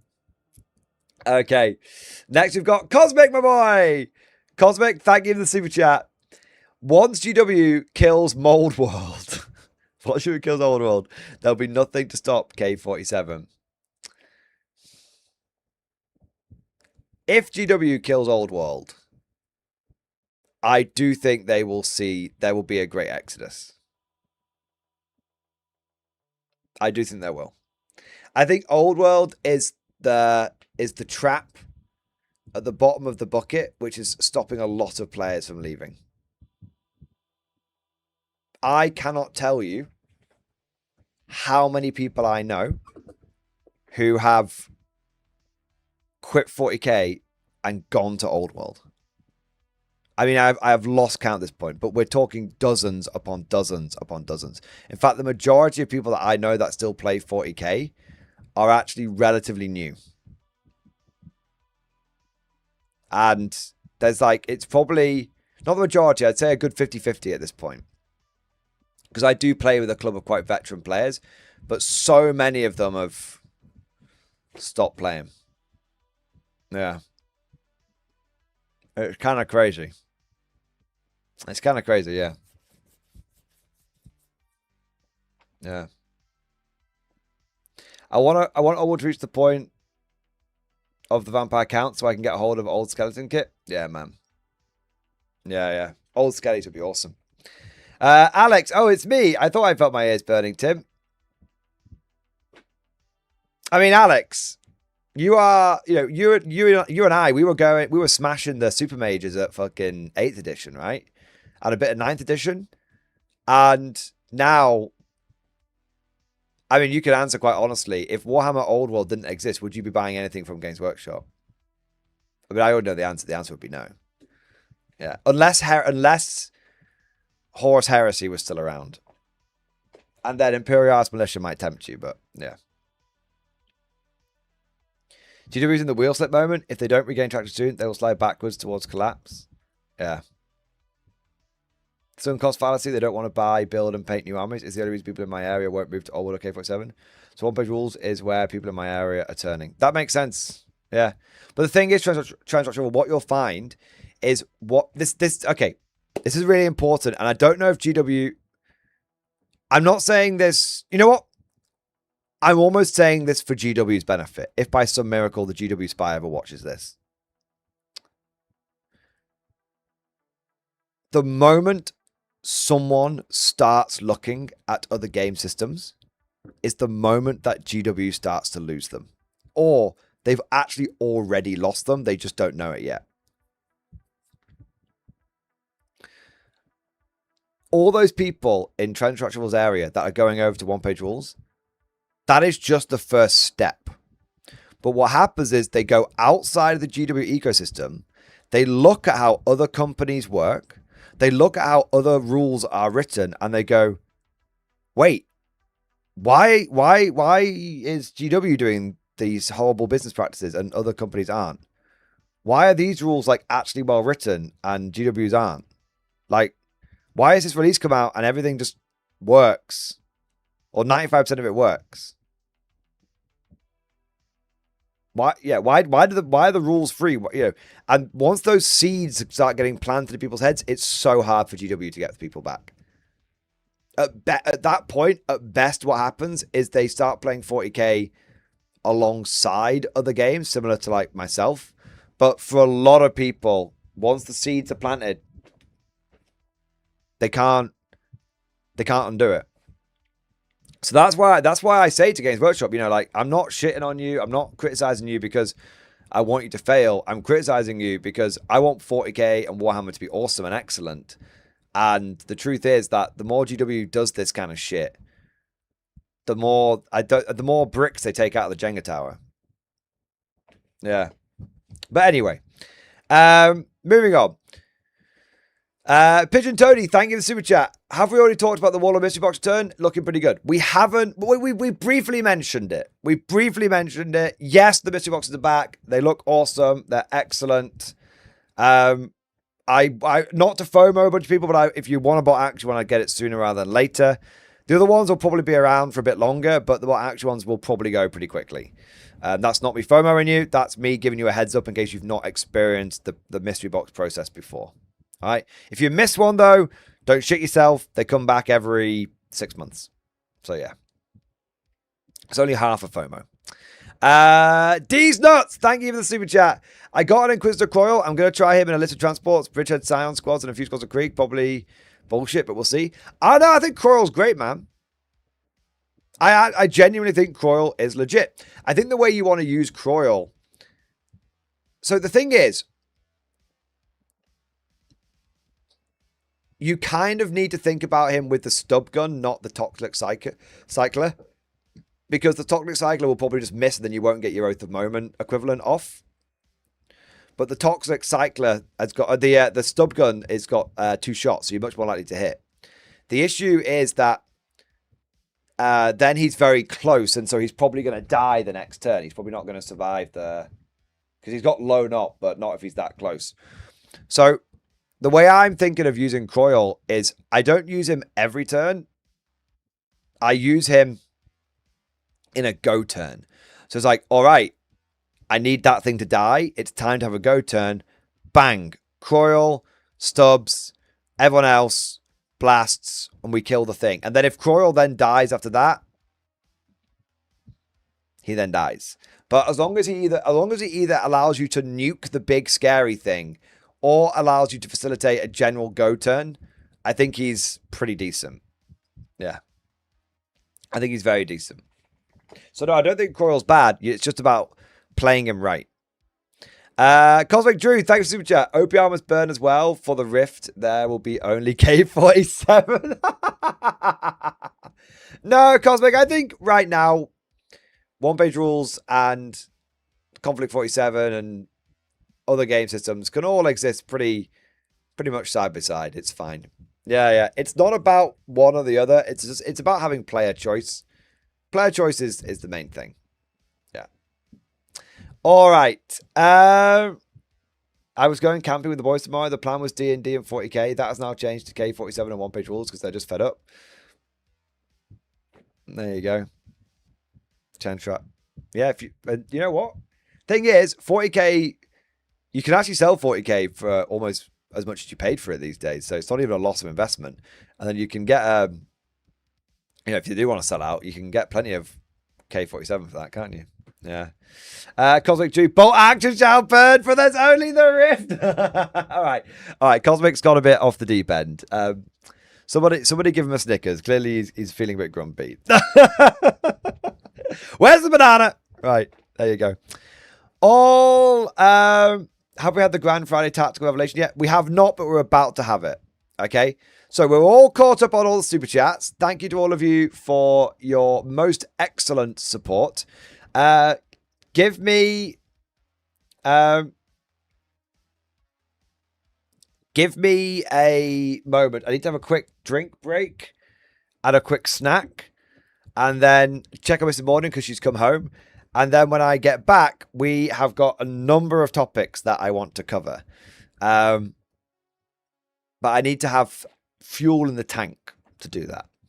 James Homer, thanks for super chat. Hi, morning. Just showed up to my hobby store, but it had been shut as some asshole robbed it yesterday. Apparently that is common recently with model stores. It is definitely an issue with...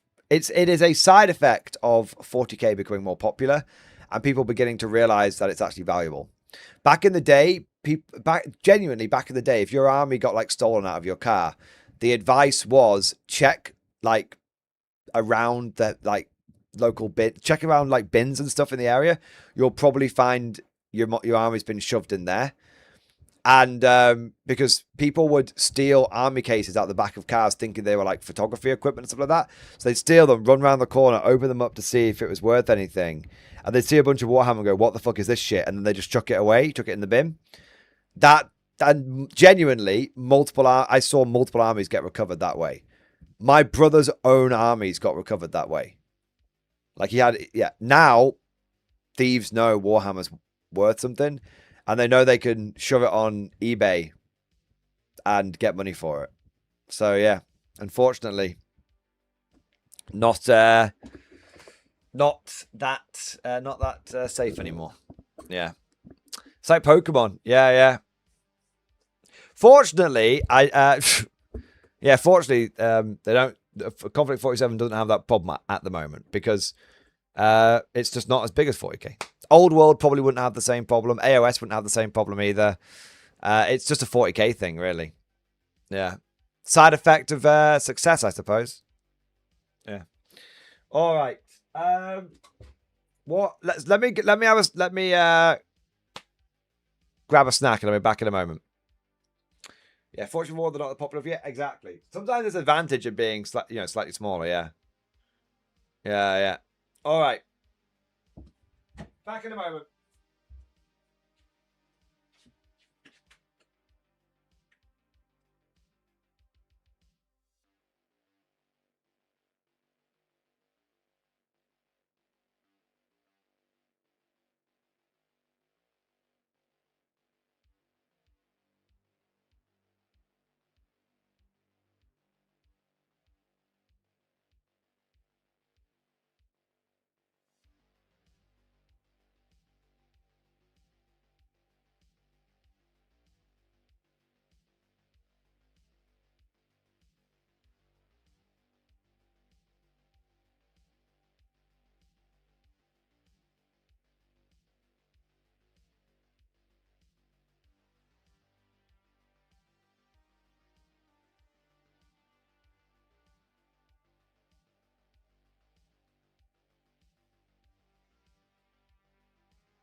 All right. I am back. And I have a slightly badly cut scone. I didn't cut it very equally, so I've got a very thin one and a very fat one.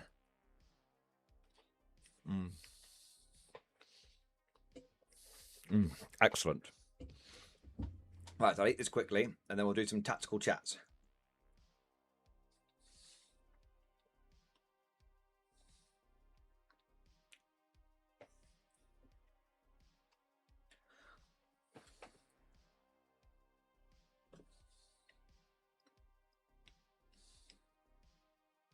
Thanks for the chair. All hail the chair. Praise be the chair. Deus chair.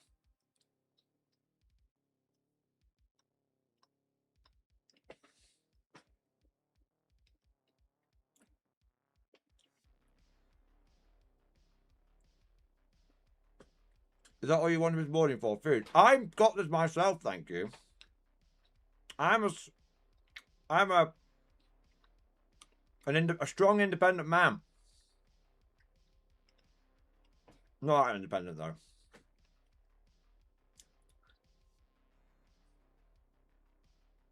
Oh. I'm a big boy. I can get my own scones.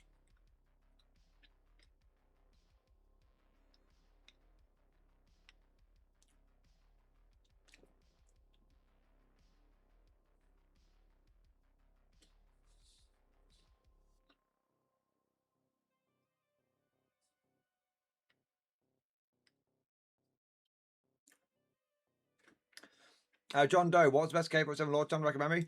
There's a lot of channels which have covered it at a high level. You've got Live at the Black Library and Mr. Bones have done a couple of videos on it, but I'm not sure anyone's done a dedicated lore channel to it yet. And the reason being is the lore is still coming out and being developed.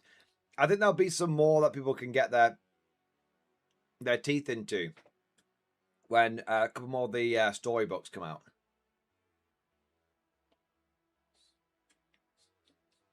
The world is still being developed, still being written.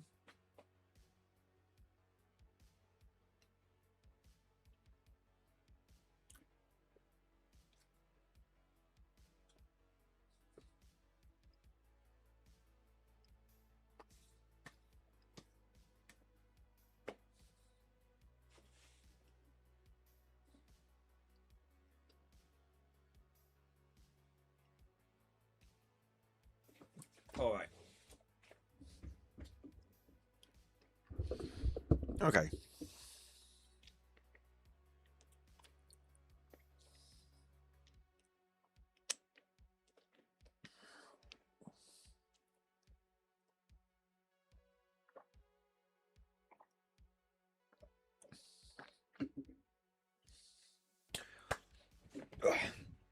Right. Gentlemen, I think it's time. I think it's time for some tactics.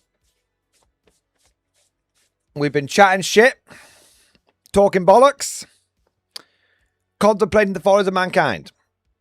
But I think it's time for a little bit of the old tactics. And I've got a doozy for you today. We covered this a bit yesterday, but obviously yesterday's stream was a hobby stream, and the hobby streams get, because of the way we do them and like having like Radio Mordian and all that kind of stuff, you have to be there live to see those ones. They go away afterwards, right? So I know some people won't have been there to see it, and you'll be curious to know what were the tactics from yesterday. So I'm going to briefly cover what we came up with yesterday, but I've got a new thing to talk about today. And don't worry if you didn't see yesterday's stream. I actually have a dedicated video, a pre-recorded one, not even a stream highlight, that'll be going out tomorrow afternoon, Saturday afternoon. So you're covered one way or another. And then when I get to the main tactics bit I want to do in this stream, that will go out as a stream highlight. So even if you don't get a chance to watch all of this, or you can't bother going back and finding the timestamp or anything, I totally get it, right?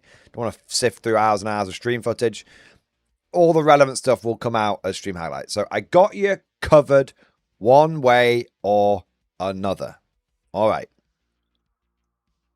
So the brief overview from yesterday, and this isn't a stream highlight. I'll tell you when we do the stream highlight bit. Okay.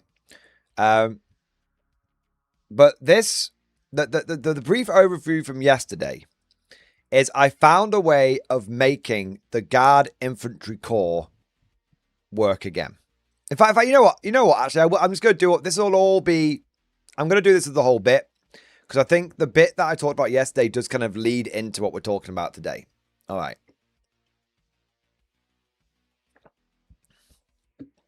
So give me a second to set a couple of bits up here. It'll take a moment. We need the faction pack first. Oh, we need the core rules and the faction pack. So, core rules, faction pack, Astra Militarum. Need to bring a few data sheets up as well. We are going to need... We'll bring up the relevant command squads, and we'll bring up Nork Deadog and Ogren Bodyguard if I can find him. And there we go. Okay, so we need all of this. Let me bring all of this over to here.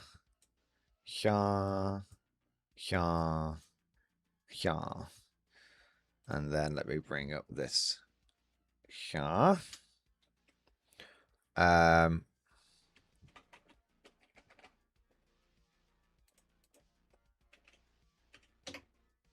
Here. And just got to scroll down a bit here.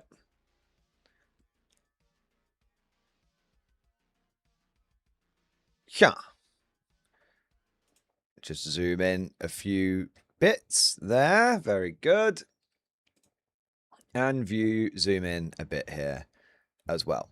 You're not in the you're not in the stream highlight yet. Yeah, we're gonna get into that in a moment. But you guys can still talk on the stream highlight. You don't have to sit there like mute. In fact, I like doing these ad stream highlights so that I can keep an eye on what chat is saying, and then I can pick up ideas that they. In fact, this bit that we're doing now is coming from what was talked about yesterday. So please contribute, chat. Contribute lots. Ask questions, all that kind of good stuff. So let's get into it.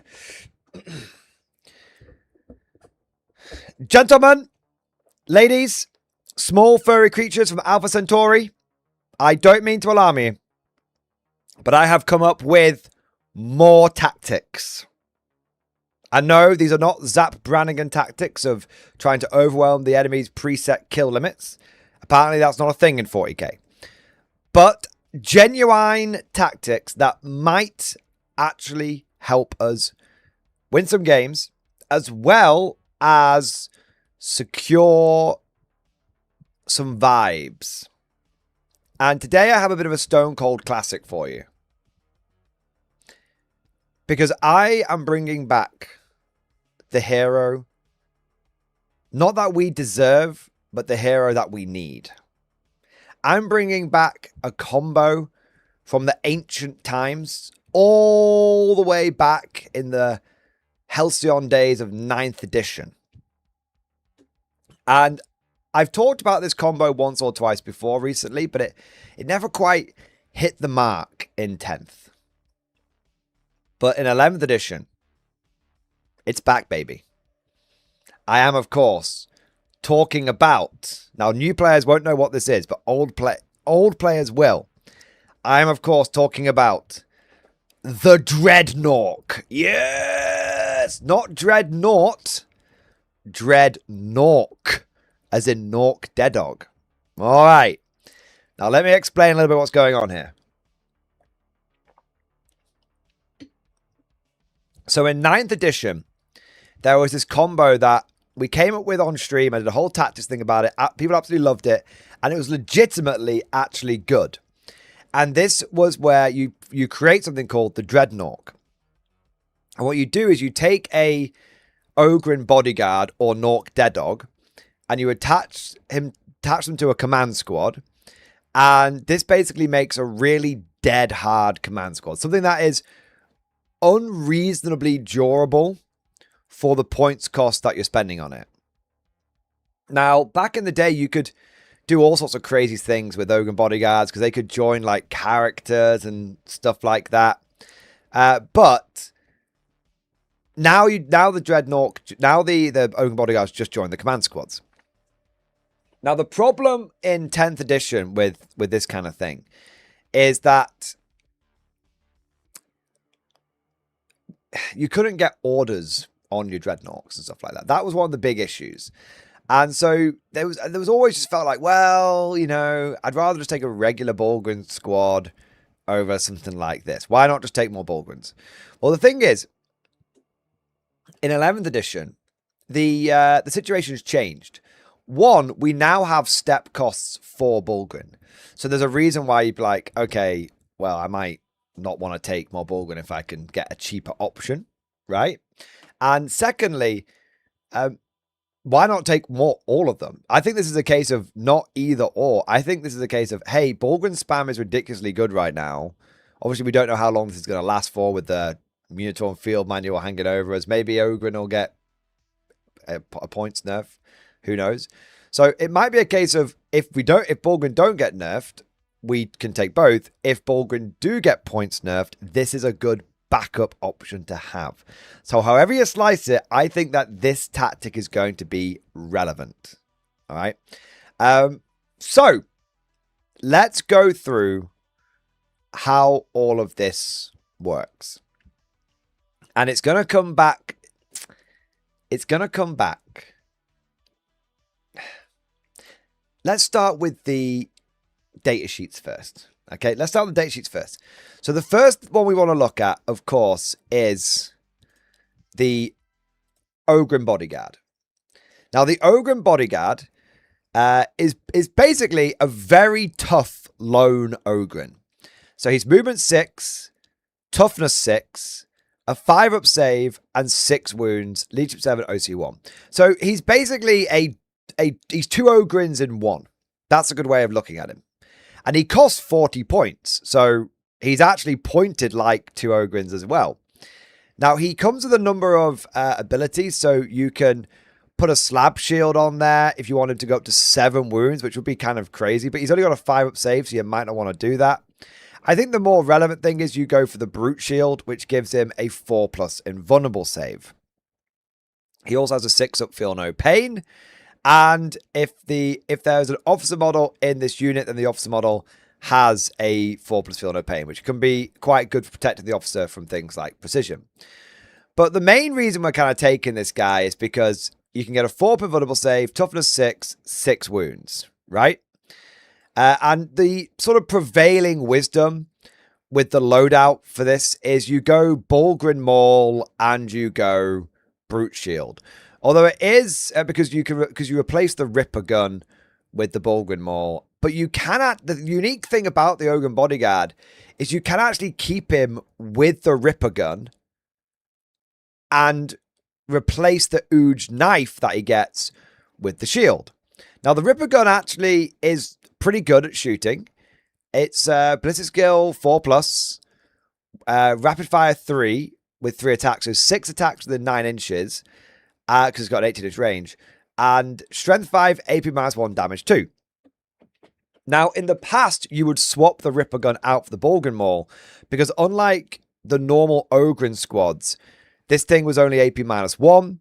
Normal Ogren squads can get their Ripper guns up to AP -2.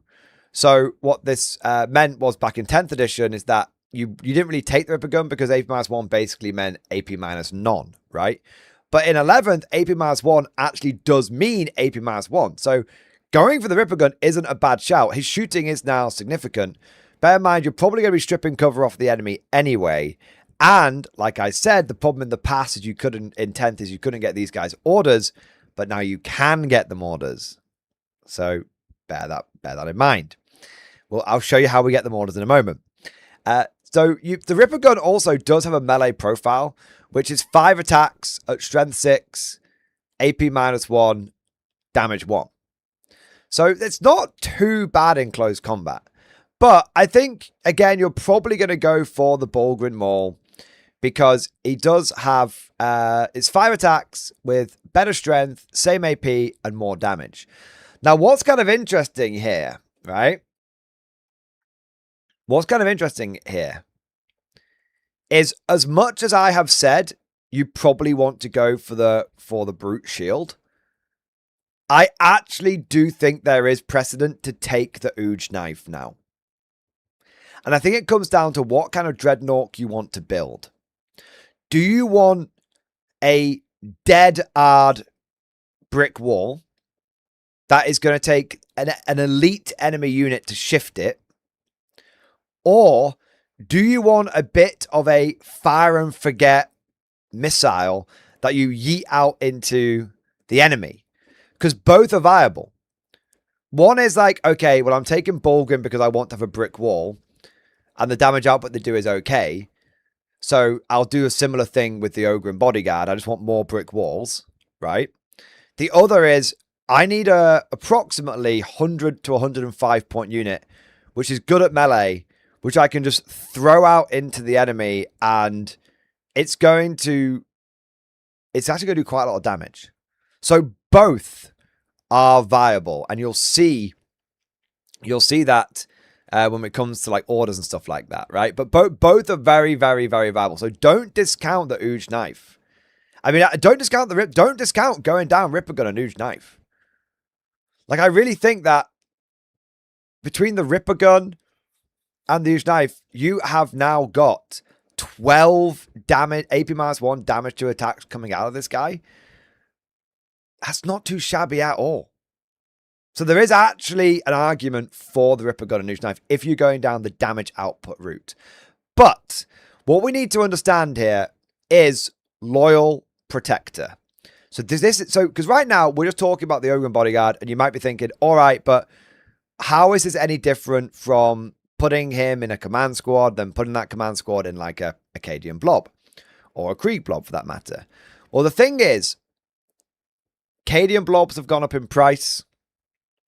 So if you try and do this with a big Cadian squad to try and get him orders, you're going to end up with 145 points plus another 105 points. I mean, that's like 250 points for like some sort of combat blob guard. I mean, sure, we could maybe get it a bit cheaper, by going for like just a 10-man Cadian squad, but it's still like not great. So the way that we need to get this cheaper, we need to understand how Loyal Protector works, and we need to understand how we can get orders on these guys. So Loyal Protector, at the start of the declared battle step formation, this model must join one command squad unit from your army. You cannot have more than one Loyal Protector in that command squad. This model then counts as part of that command squad for the rest of the battle, and its starting strength is increased accordingly. If it is not possible to join this command squad, it does not take part in the battle and counts them being destroyed. So essentially, it's not a leader model. It's not a support character. It's a Loyal Protector. It's different. Now, why is this relevant? Because of how attached units work in 11th edition. So you've got leader/support. This is on page 66 of the core rules. And you go down to attacking attached units here. Each time an attack targets an attached unit, if that unit contains one or more bodyguard models, use the highest toughness characteristic of the bodyguard model in that unit. Now, by the way, in this case, when it says bodyguard, it's not referring to the Ogre bodyguard. It's referring to the core rules bodyguard definition, which there's a bit of confusion here. So what this means is, if I take a Caden Castellan and attach him to a blob of infantry, the infantry are the bodyguard unit, right? So an Ogre bodyguard is not a bodyguard unit as per these core rules. It's a bit confusing, but it's just the way it works, all right? So use the highest toughness characteristics of bodyguard models in that unit while resolving attacks, even if a leader / support unit in that attack unit has a different toughness characteristic. So the problem with what this means is if you take an Ogre bodyguard, put him in a command squad, then attach that command squad to a blob of infantry, instead of making the blob of infantry tougher, because the Ogre bodyguard isn't a bodyguard, it means that actually he goes from being toughness 6 down to toughness 3. So it actually kind of makes him less durable. However, read on. If that unit only contains leader / support models, you use the highest toughness characteristic of those models while resolving that attack instead. So what this means is if we take an Ogre bodyguard and attach him to a command squad, then that unit only consists of leader / support units. So therefore, the Ogre bodyguard now makes the command squad toughness 6, which is awesome. So if we take a look at some, and then if you take a look at some of the command squad options that we've got here, you realize that some of these command squads aren't that bad in close combat. So for example, we've got the Cadian command squad. This allows, you can give the Cadian commander a power fist, but you can also give one Cadian veteran guardsman a power fist as well. In fact, you can actually have the officer with a plasma pistol and a power fist, and you can have a Cadian guardsman with a plasma pistol and a power fist. And the funny thing is, the power fist, it doesn't care which model it's on. It gets 3 attacks either way because of the interesting ways that GW sort of does the data sheets now. So this would give us 6 power fist attacks at strength 6, AP -2, damage 2. Now, that's really good. You've also got the Krieg command squad, who you can have a power fist on the commissar, and then you can get a power weapon. Now, the power weapon is obviously not as good as the power fist, but the reason why you might go down a route like this is because the Krieg command squad does get an extra guy. So you miss out on the power fist, but you do get an extra wound in the unit potentially, which, you know, could be relevant. And, you know, each one of these guardsmen does have 2 close combat attacks. So it's not great. I'd probably go for the Cadian one every time if it was me. It is also worth mentioning you can do this with a Catachan command squad, but the Catachan command squad, only the commander can get the power fist, and everyone else is just running around with close combat weapons. The only reason you would maybe go down the Catachan command squad route is simply because of the fact that it's 5 points cheaper, and you do get assault on all of your weapons. So you could move and advance and still shoot with the Ogre bodyguard with his Ripper gun. So there is an argument if you wanted to go for quite a if you want to go for like a shooty damage dealing command squad, you would probably actually go down the Catachan command squad route because you'd go 4 special weapons and then the Ogrin and then the Catachan commander with his plasma pistol as well. So there is actually a reason to potentially do it with the Catachan command squad if you want to go for a sort of a more Dakar and then follow it up with a bit of punchy, right? Whereas if you're thinking, no, I just kind of want maximum durability and maximum close combat potential, then I think you go down the Cadian route. So I'm thinking probably Cadians for tough close combat, and where you go maul and brute shield, and then 2 power fists on here. And I think for the Catachan one is where you go down that Ripper gun route. Okay. Would the Ogre also get Scout then? No, sadly the Ogre wouldn't get Scout because every model in the unit has to have Scout, and the Ogre doesn't have Scout. So unfortunately, that wouldn't work. You do lose Scout with Catachan. That is true. But hey, it's worth mentioning. Now we've also got, whilst we're here, it is worth mentioning we do have Nort Deadog. Now, Nort Deadog is a really, really interesting character because he is more expensive. He is 60 points versus the Ogre Bodyguard being 40 points. But he is actually significantly more, like, killy because his Ripper gun, it's the same Ripper gun, but it hits on 3s naturally. And you could get that Ripper gun up to hitting on 2s with the orders. And again, don't worry, we're getting to the orders. I know I'm blueballing you a little bit. And Nort Dead Dog doesn't really need fixed bayonets. So I kind of like the idea of a Catachan command squad with like a flamer and a heavy flamer and, you know, maybe like a melter gun and a plasma gun and a plasma pistol. But most of the weapons are already hitting pretty effectively. And then you just have like Nork with, you go for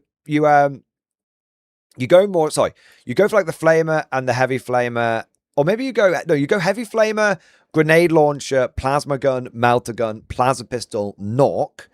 That comes in at 120 points. You give the squad take aim, and the only thing that you're really missing out on over going fixed bayonets is the officer's not hitting quite as good with his power fist. But then Nork's hitting on 2s with his shooting, because you're going to strip cover off the enemy unit, right? So Nork's going to strip cover off the enemy, and all those special weapons you've taken are also going to be hitting on 3. So no, Nork's hitting on 2s because the enemy had cover stripped off them, and all the Catachan special weapons are hitting on 3s, including the plasma pistol. So I think if you want to go for a shooty, killy Dreadnought, you actually take Nort Dead Dog. If you want to have an extra bit of brick wall, you go down the Cadian route. Okay. Nork also does have a 5 up pain, so he is fairly tanky. And he also does do mortals in close combat. So he can still and he also he gets 6 attacks, weapon skill 2, dev wounds in close combat as well. So really don't underestimate his ability to do close combat. Essentially, the Catachan Dreadnought gives the enemy a point-blank blast of firepower and then charges in to try and finish them off. So that's actually that actually works as a bit of a multi-role unit. DMAC, I thought you couldn't order a command squad without an infantry unit. Oh, sweet summer child of mine, DMAC. I've got you covered. I've got you covered. I keep saying, DMAC, I said I was going to tell you how to get orders on these things. Let me now reveal the coup de grace. Okay, let me reveal the hot tamale, the spicy meatball, the big deal. All right, because you're absolutely right, DMAC. Normally, you can't get orders on an infantry squad because they don't have on a command squad, sorry, because they don't have the regiment keyword. And you can only do orders to the regiment keyword. So this is why the Dreadnought failed in 10th, because it was like, well, especially when like Grizzled Company came out, because it's like, why would I take a Dreadnought when I could just take a squad of Bulgrin and I can order those Bulgrin? Right? Why wouldn't you do that? So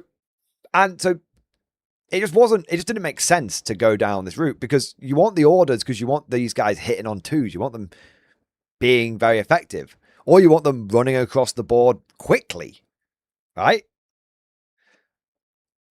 But now in 11th edition, things have changed, because we do have a way of getting orders on our command squads without having to attach them to an infantry blob to get the regiment keyword.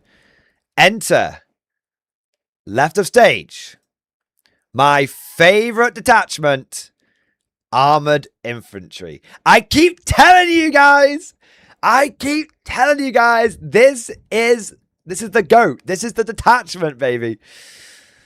So, what in armored infantry makes all of this work? It comes down to exemplary officer. So I've done a video on this recently. It's not come out yet, but when the stream highlight comes out, this video would have come out. All right.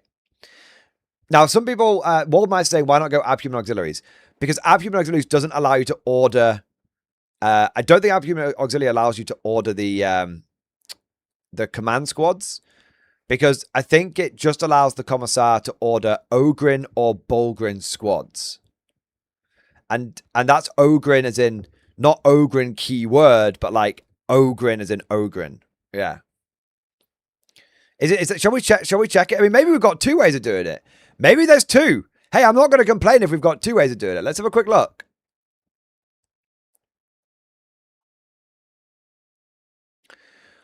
Issue 1 order to friendly abhuman unit. So Bulgrin squad, Ogre squad units have abhuman. Issue 1 order to friendly abhuman. Does the Ogre bodyguard have abhuman? No, it does not. Nork doesn't have it. And the Ogre bodyguard doesn't have it. So, unfortunately, the Ogre bodyguard and Nork Deadog, they're just too clever. They're just too smart to count. So, unfortunately, I would have loved it if it could have worked. But it doesn't work, unfortunately. Yeah. If you have the Ogre keyword, it doesn't matter. Do they have the Ogre keyword?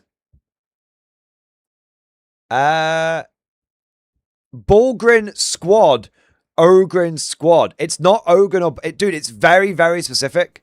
It definitely doesn't work.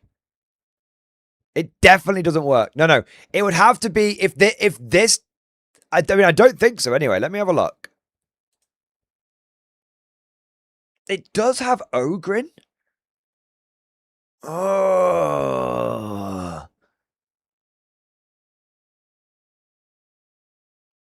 But what's the... Let me check something here. 1 minute. Oh, I'm going the wrong way.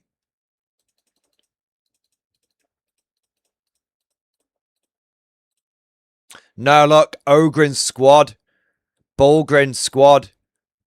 Shit, man. Yeah, no. I thought you had something then. I thought you had something. But it's specifically the... It's not Ogrin keyword. It's Ogrin squad. Yeah. God damn it. God damn it. Anyway, it's all right.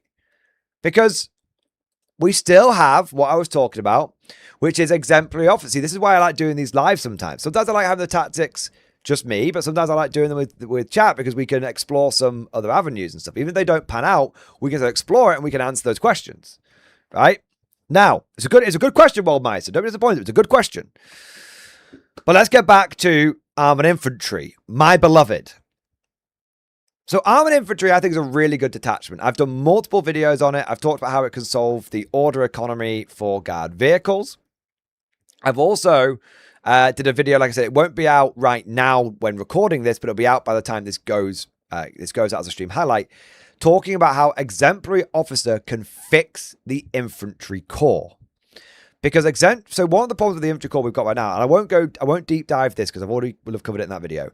But one of the things about exemplary officer, one of the things about the infantry corps is that our infantry blobs are just too expensive. Right? They're just too expensive. And so what I love about exemplary officer is it basically allows you to get dirt cheap infantry orders. Because how it works, it says infantry officer model only. Each time the bearer issues an order to its own unit, you can select up to 2 other platoon units within 3 inches of the bearer's unit. That order is also issued to those units. So what you can do, you can't do this with this. No, you could do this actually. So what you can do is you can take a commissar, put him in the abhuman attachment. We still kind of want the abhuman attachment. Put him in the take armored infantry, take the abhuman auxiliary detachment, take a commissar, upgrade him to exemplary officer. So he's 50 points, and that allows him to issue the take aim order to himself, and then he can do that to 2 other platoon units. So you can have a 50-point commissar ordering up to 60 infantry, which massively solves the points equation for the guard. And it's totally reasonable having 60 infantry bunched up in a big blob. Like, there's nothing wrong with that because it's not within 3 inches of the bearer, it's 3 inches of the bearer's unit, so you can even spread out like a little bit. But you get my point. Like having, if you're running like a lot of guard infantry, having 650 stacked up behind a ruin and then pushing out in a big offensive, you could do that on a go turn. That absolutely plays, right?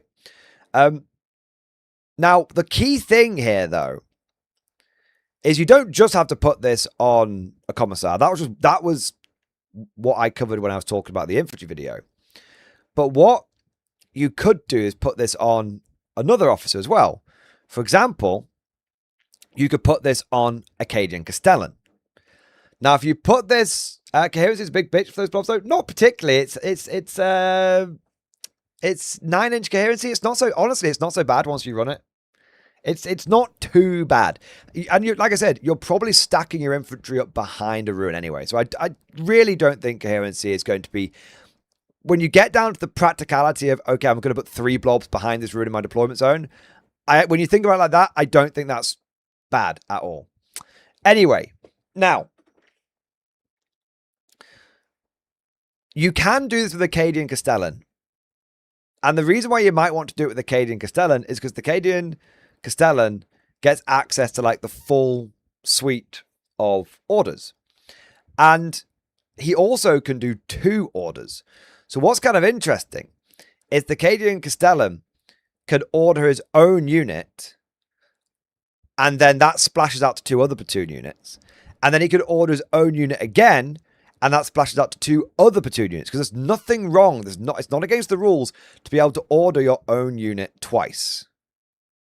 It's fine. Just the last order, the first order gets replaced by the last order. That's specifically stated in the Guard Army rules. Now, this could be kind of interesting with having a potentially ordering 100 infantry. But at that point, I do think we are starting to get a bit close together. But what's kind of interesting here is whether you do this with a Commissar or whether you do this with a Acadian Castellan or whatever it may be, it says you issue the order to 2 other platoon units, not 2 regiment units. Now that means that this can affect command squads. Because if I just need to bring it up. My pictures I have don't show it, but I'll bring it up on your recruit just to show you guys. If you have a look, for example, at the let me find it here.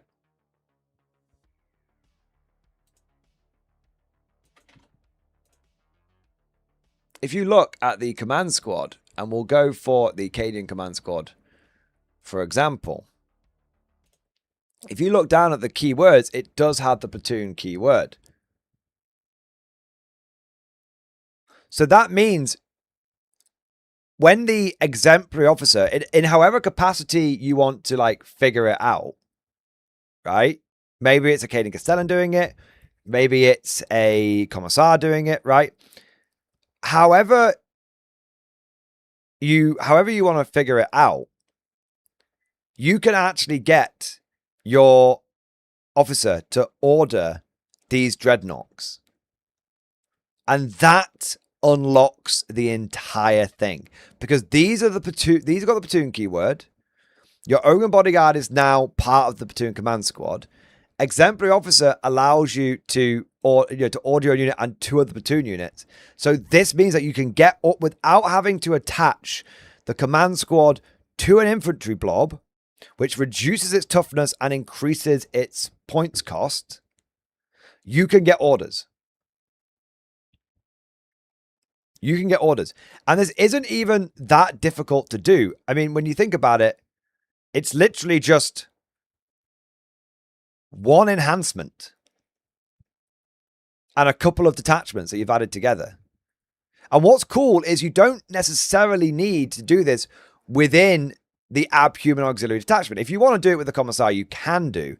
Bear in mind, you can't have 2 enhancements on 1 Commissar. So you couldn't have a Commissar, lead a unit of Ogren, tell them to fix bayonets, and then exemplary officer that out because you can't have 2 enhancements, right? It'd be awesome if you could, but you can't. So there's sort of you got to like think about how you want to get this to work, because you don't want to have like a Commissar ordering a blob of guardsmen to fix bayonets when they don't really want to do that, right? So I do think you can do this with the Commissar.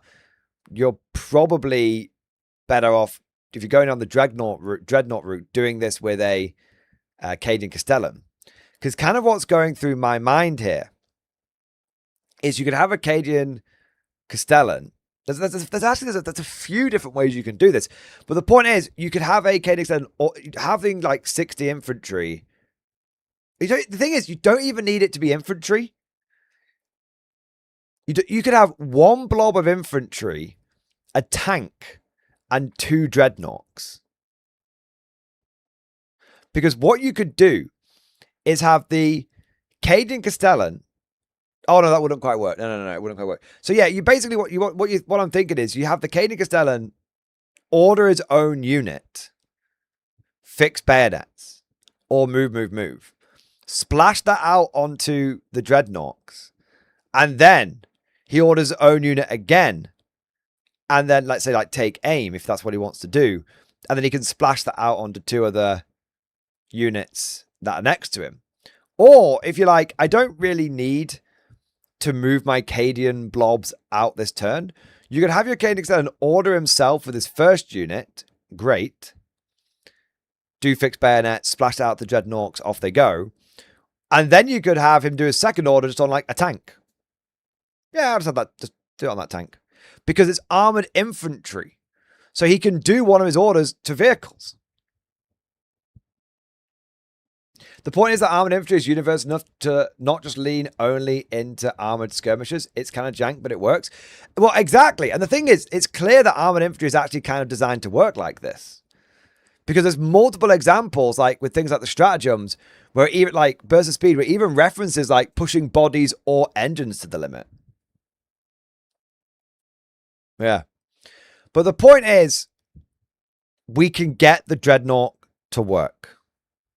No ifs, ands, or buts. We can just get the dreadnought to work, and it works good. You've also got to bear in mind with the we talked about the commissar being able to do this, right? You've also got to bear in mind, like, you can bring orders in from off map as well. So one thing, big shout out to Nemo, who came, Nemo and Joshi, who discussed this on their recent video, where Nemo said one of the things he likes to do with Gaunt's Ghosts is uppy downy them, so he can do an order in the movement phase and then do an order in the at the end of the movement phase, an order in the command phase, then an order in the movement phase. So what you could do is have a commissar leading like a brick of infantry, like just like Kriegers or something. He tells them to fix bayonets, splashes that out to the dreadnoughts, and then Gaunt's Ghost drops down and tells them to take aim. And then Gaunt's Ghost can tell itself to take aim as well. However you slice it, there's quite a lot of different ways you can leverage this. And I know it sounds kind of complicated the way we've done it, but when you actually just break it down, because when you take things step by step, it often does sound more complicated than it is. When you actually just get to it, you're taking an Ogun bodyguard, putting it in a command squad, taking another Ogun bodyguard, putting it in a command squad, taking a commissar, giving him an enhancement. It's actually not that difficult. The core concept is fine. And what we've just been really exploring at the end here is the multiple different ways that you can actually think about leveraging this, whether it's dreadnoughts or whether it's infantry blobs or whether it's even like dreadnoughts and tanks. There's a few ways of making this work. However you slice it, Exemplary Officer is fast becoming, I think, one of the best enhancements that the Guard has, because whether you want to use it to fix your dreadnoughts, or whether you want to use it to fix your infantry corps, or whether you want to use it to do both in a game, you absolutely can do that. And if you don't want to take the commissar route for this, because you don't necessarily want to lock yourself into something like take and hold, Armored Infantry can pair with either Abhuman Auxiliaries or Bridgehead Strike or Designation Force to give you access to potentially 3 different dispositions. Not all at the same time, obviously, of course, but you've got Take and Hold or Prio or Recon. And all of these are considered actually like reasonably okay to good now. Yeah. So, Cavasius, yeah, but you lose up your Downey. I'm not saying you put the bodyguard in with Gaunt's Ghost. I don't think you can do that. But I don't know if I'm misunderstanding you. Anyway, point is, the Dreadnought is back. And bear in mind that a Dreadnought can be as little as 100 points. 100 points for a Katachan shooty Dreadnought, or 105 points for a Cadian tough punchy Dreadnought. And when you think about it, how many wounds are going to be in that thing? You're going to have 7 wounds. It's 13 wounds. Toughness 6. That's not bad at all. For 100 points, I'd take that. I'd consider that.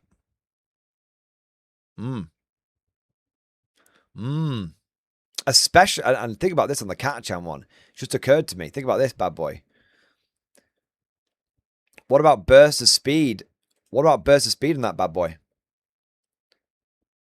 Do it, move. So you could move, advance, normal move, and still shoot. Because the Katachan one gives you assault. You could do move on there as well if you wanted to, but then that would make your shooting less effective. But you're looking at 6 plus 2d6. So, although no, because then you could do because you could use Gaunt's Ghost to swap the orders out. So you can have a unit that is going 9 plus an average of 7 inches, so that's 16 inches, and still shooting effectively.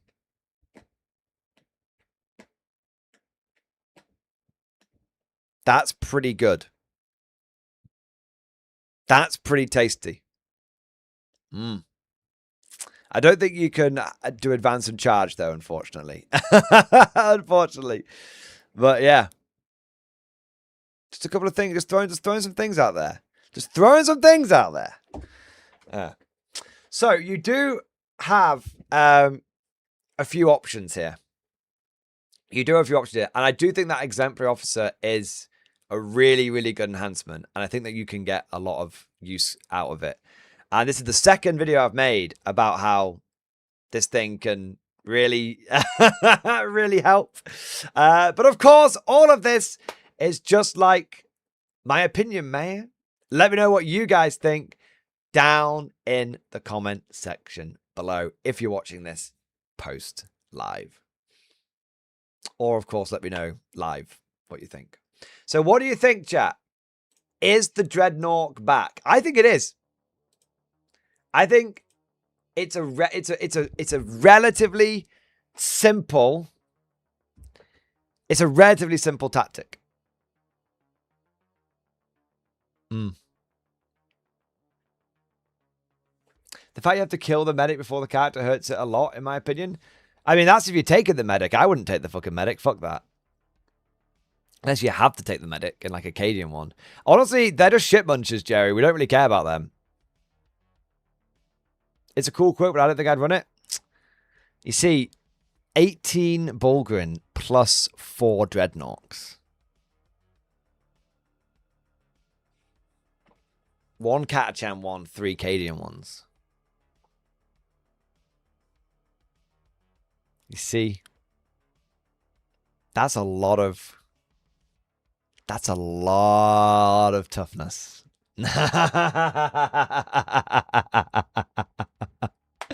Right, but compared to before, it was really nice to be able to res models in the unit after the officer tank stuff with his 4++. That's true. Yeah, it would be nice if you could res the Ogre, but you can't. Yeah. But it was more I think it was more expensive before in 11th, but I might be wrong. In 9th, but yeah. Anyway, I think for 100 to 105 points, I think it's got some real teeth. I mean, think about it. I mean, we don't have a lot of. It's 100 points, guys. It's 100 points. It's so. Think about how like tough that is for a 100-point unit. Think about how much damage it can do for a 100-point unit. It's fucking no step cost either. You don't even need to go. You can go all in on it if you want to, but you really don't need to. You could just chuck a couple of them in your army. Why commit a 200-point to 250-point Bulgrin squad when maybe a cheaper option would do it? Sometimes you find sometimes you massively overkill. Yeah. I mean, it's basically the same as price of 3 Bulgrin. Yes, but the Bulgrin can't get orders unless you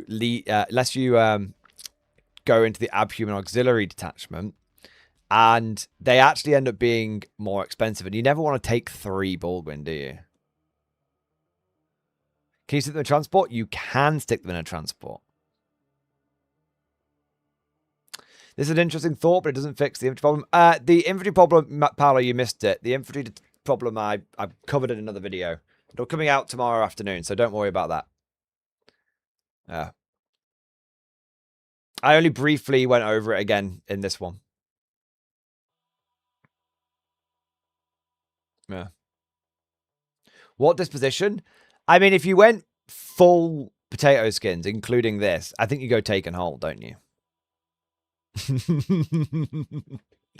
Otherwise, I think it could be. I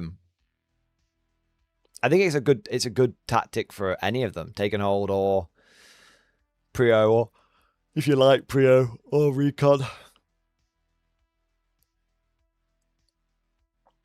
Yeah. All right. Let's see. Let's see what super chats we've got going on here. Okay. So Martial Law, thank you for 33 months. And you get 6 packs with no extra cost.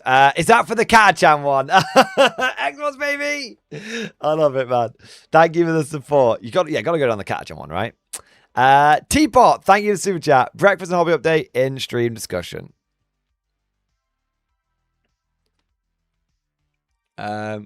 Breakfast is served, lads, and dog picture for the vibes. Wait, are you cooking that much bacon for work? Okay, that's all right then.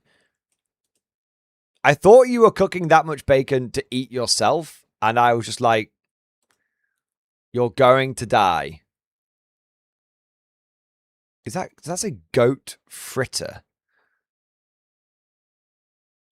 I don't think I've ever had a goat fritter before. I'm guessing this is either for some sort of canteen or some kind of army barracks. Something like that. Hey! Nice. Very cute. Very, very cute indeed. There we go. There we are. What have we got? Trevor S7, thank you for super chat. Would be really good if Nort could attach to a commissar. Would love to add him to a Bulgrin or Ogre Blob. That would be really cool. And you know what? That's how it used to work, but it doesn't work like that anymore. Big F. Big F in the chat. Yeah. I work at a pub and a pizzeria. Ah, there you go. There you go. That makes sense, Teapot. That's a lot of bacon. I love it. Tony, thank you for super chat. Zulu pictures in stream discussion. Wait, did we get the Zulu pictures? First post here, second post below. Right, okay, 1 minute. It seems a bit fuzzy. Oh, there you go. It's better. I mean, that looks like the normal scale Zulu. That looks like the normal. Is that epic? Maybe it is, but that looks like the normal size stuff. But it might just be because it's zoomed in or something. What do we think, guys? It's actually hard to tell.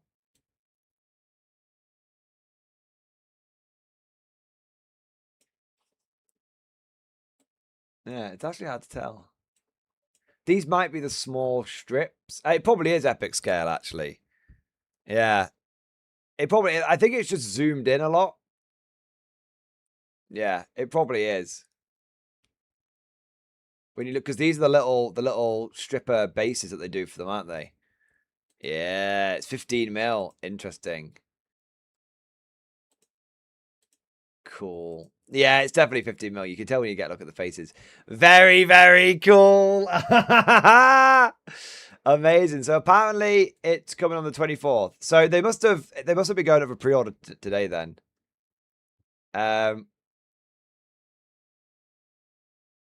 Yeah, they must be I thought it was going on pre-order today, but it must have got pushed back to the 24th, which is next Friday.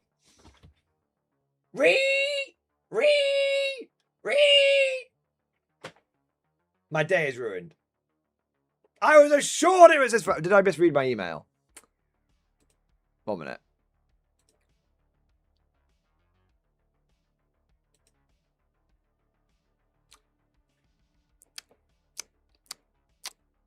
I misread my email. I just saw Friday. I didn't look at the date. Chat, no.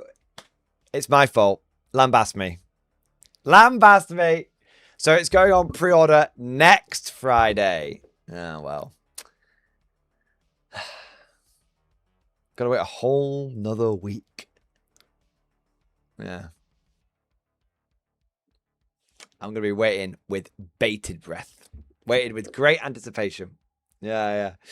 There you are. Very, very cool, though, in Chalk 2 and 8. I'm loving the some of the initial pictures they've got out there. And then we've also got Aldeus. Aldeus, thank you for Super Chat. Some major hobby hype, industry discussion for all wargamers.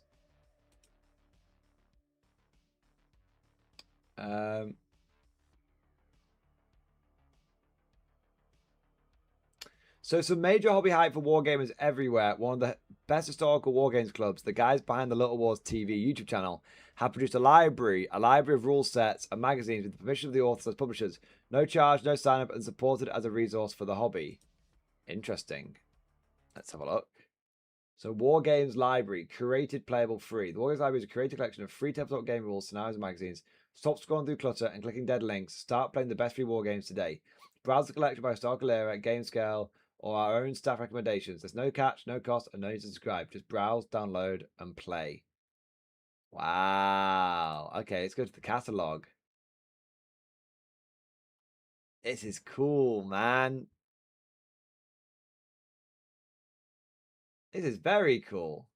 A fistful of T-34s. Hoplo Matchyear. Incredibly thematic, meticulously researched rules for hoplite battles of the classical Greek age. This is really cool, man. This is really cool.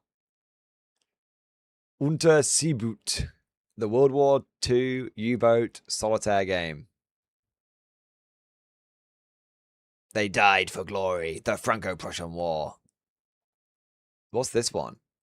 I don't want to click it in case it's... I don't want to open the mystery book. Well, I'll tell you what, I'll open it off screen, see what it is. Ah, no. It's nothing. It doesn't work, basically. This is so cool. Hail of Fire. Hallowed Ground. Fife and Drum. Blood and Sands. Blood on the Sands. Cool.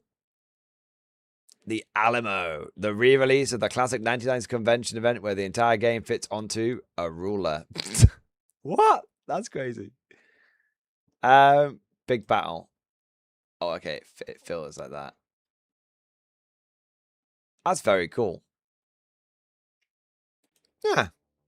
That's very, very cool. I like it. Nice. Jacob Robinson, thank you for super chat. I'm glad to see the Imperial agents have loads of new units.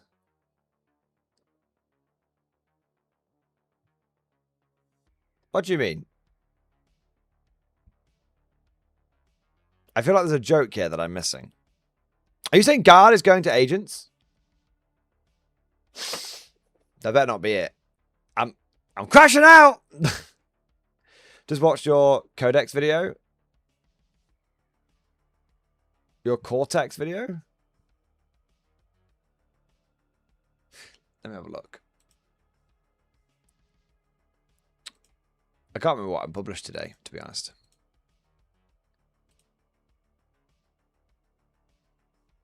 Oh, Jimmy. Oh, Cotiers. All right. So what you said, take Cotiers and then turn your army into Imperial agents. Yeah.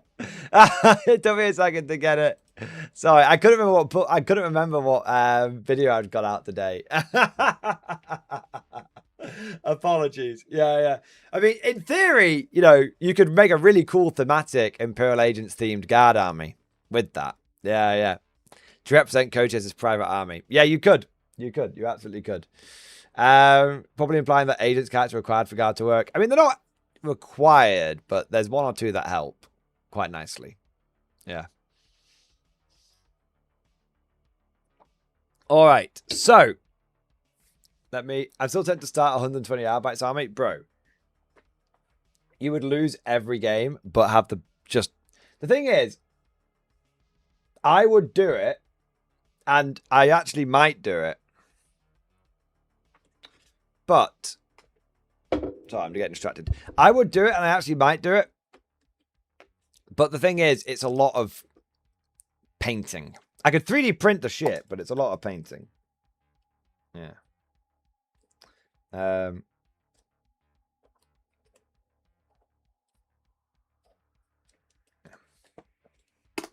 It would look cool. Thing is, you have to find a bunch of other stuff to add into the army, because 120 Arbites isn't even that much. It's like 1,000, you know, just over 1,000 points. So what the fuck else do you add? Yeah. You could add a bunch of rhinos. You could add a bunch of rhinos as well. But armigers with sirens? Yeah, the thing is that there's no real... The problem is there's no real sort of precedent for Arbites having knights, is there? That's the only thing. You'd have to make it some sort of... You'd have to like do maybe some sort of kit bashing or something. The way I thought about doing it is you have your 120 Arbites, and then you add your rhinos in, and then you take the navy breaches, and you do a bit of work on the navy breaches, or you get some alternative models. And the idea is that the navy breaches are like the cadets. So they've got like, that's where they got the shotguns, and they've got like one guy's got like a shield, but they don't have or maybe, I don't know if you say like cadets, or maybe they're like the more specialist or something. Maybe because they've got the shotgun, they've got shotguns, a shield, and they've got special weapons as well. And so yeah, there's a couple of ways you could play it, but that would come to about 2,000 points. And then you just take a bunch of characters to put in the Arbites army. SWAT, yeah, they could be SWAT, special weapons and tactics, yeah, exactly, because they do have like the drone and everything. Yeah, there is. They're very similar. Yeah, they're very, very similar. They're SWAT. Yeah, exactly. So you've got the regular. I think if you wanted some cadets, you'd take the Navy Armsmen, because they're just like a bunch of like cadets with like laser rifles or something. You take a Vindicator. A Vindicator as like a police sniper would be kind of cool. You see, you can do it. It's gonna lose every fucking game. But you know what? You do have army-wide ignores cover in the Hereticus detachment. So, who knows? It would be a hell of an army as well. It would be a hell of an army. Just gotta get the 3D prints sorted now. Yeah.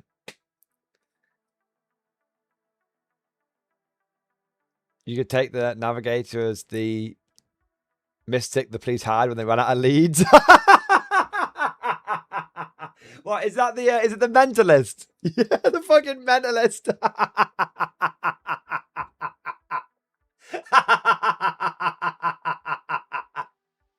I actually love that. I actually fucking love that.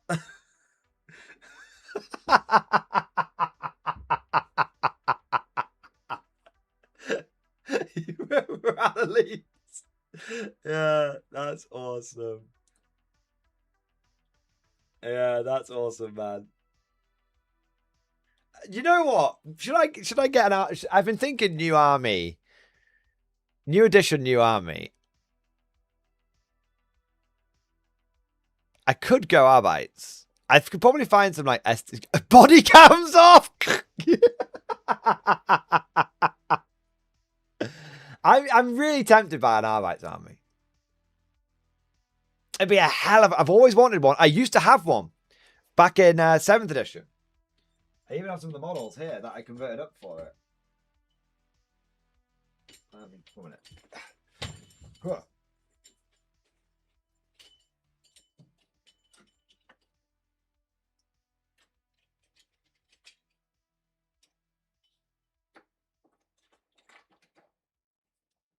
Yeah, here you go.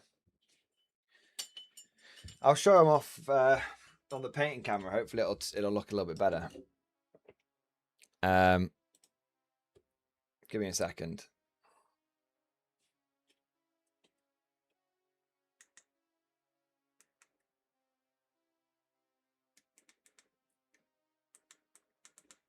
So this is one of the models that I did. This is a few years ago. So it's an old Space Marine Scout, which I put a Maxi Mini Space Cop head on. And then I got this was before 3D printing was really a thing. And then I got a Death Watch shoulder pad and just painted the Inquisitor bit to make it look like an Arbite. So I did that on them. And then I had a bunch of the scout, basically the same thing, but the now Legends Scout bikes. It's not really 1 minute. See if that's better. Come on, camera. There you go. Basically same thing, right? Come on, you cunting, cammering, bastarding thing. Autofocus. Love me! I don't think you get the gist anyway. Anyway. And then I did a few head swaps. Similar thing. Head swaps on the old Landspeeder Storms. The old Landspeeder Storms were awesome for my Arbites army because this little thing underneath was called the Cerberus Launcher. And it had a rule called Flash, where basically if it hit the enemy, it meant they could only hit on like snapshots. It disorientated them. And it was really cool because obviously it could also transport the Arbites themselves. So it was really cool because the Arbites could jump at you could flash grenade basically someone. That's how I saw it. You flash grenade someone and the Arbites jumped out and were like, "Stop resisting!" Yeah. But I got about 1,000 points into the army, and then GW switched from 7th to 8th and just hard squatted basically. This fucking went away. These guys went away. Everything went away. Yeah. Yeah. Yeah.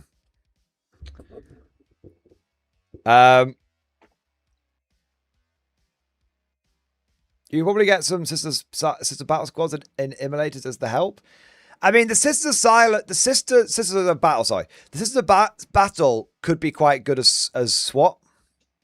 Yeah, I do recognize that. You could paint them up quite. You wouldn't use sisters models. Obviously, you'd use something else that's like a counts as. Yeah, so there's a few ways. Look, the thing is though, it doesn't really matter because it's never going to work. We'd purely be taking it for the vibes. Purely for the vibes. All right. So it would lose every game. I don't even know what even is the disposition for the Hereticus one. Is it Purge? If it's Purge, then we literally can't win a game with it because there's no way I'm going to kill less than my opponents. It is Purge! Yes! If I can win one game, it will be worth it. It will be worth it. All right. Now, someone send me some STLs. I got a 3D printer to fire up. Yeah. There you go. All right. What do we got next? Dark Knight, thank you, Super Chat. Why is it so hard to get dudes with rifles in an agent's force? I'd love to run a rogue trader army from the Agents Codex, but I want rifle dudes. You got the fucking Navy Armsman. But yeah, other than that, not much else I can do for you, unfortunately. Yeah. It's a shame. But yeah, I kind of know what you mean. It's because they're all just a bunch of fucking kill teams. That's what it is. You can make agents into such a good army. I mean, but you'd have to not have the dreaded policy. So yeah. There you are. But you are right. I do understand Dark Knight Cohen 100%. Yeah. Agents could be a very cool force, but unfortunately GW has decreed it not to be. Okay. What have that covers all the super chats for now. What time are we on here? Okay, so I've got a couple of other things that I do want to do. Just as Stormtroopers and Land Raiders? Yeah, I totally agree. Okay.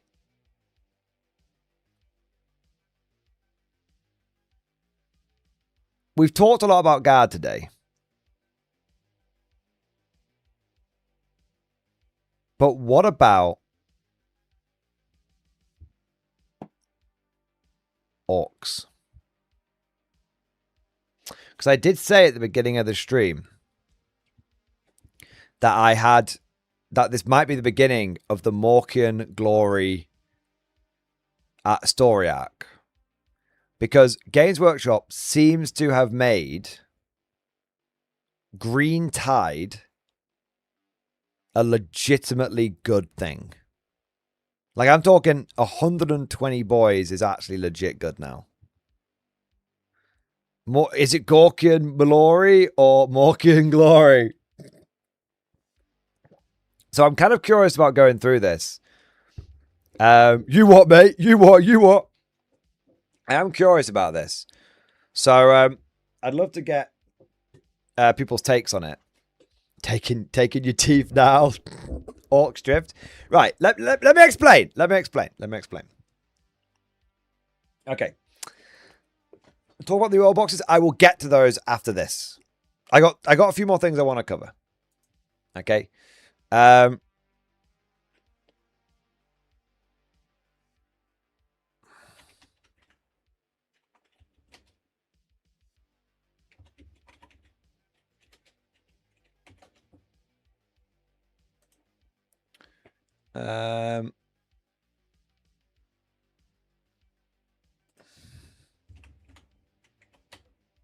Okay. Give me a second here.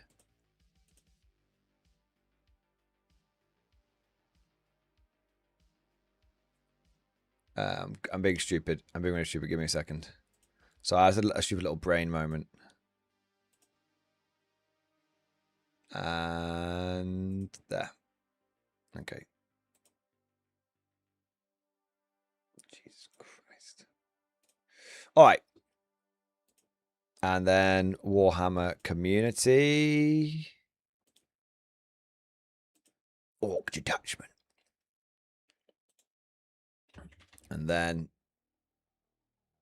new recruit.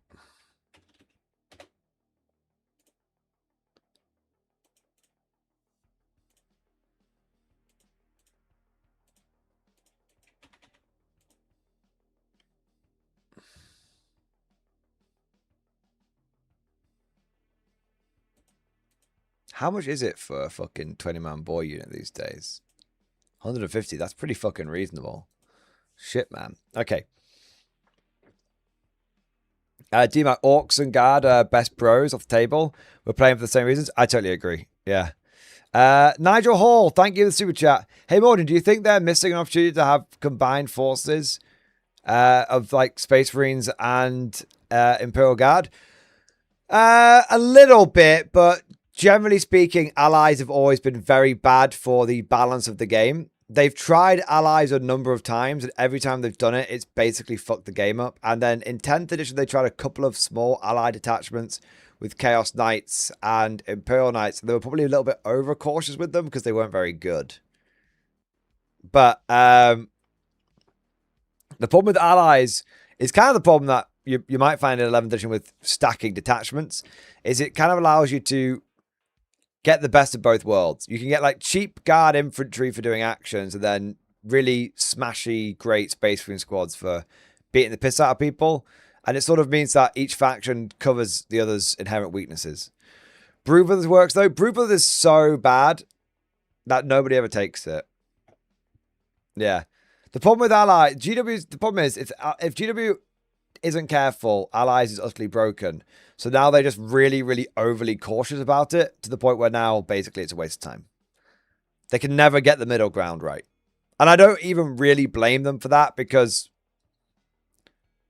a lot of games can have similar problems with it. In Old World, people don't really allow allies for the same reason. Yeah.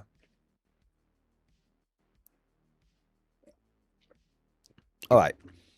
Gentlemen, or should I say, gits, knobs, and squigs from Alpha Centauri. I don't mean to alarm you, but I might be finally tempted to get into orcs.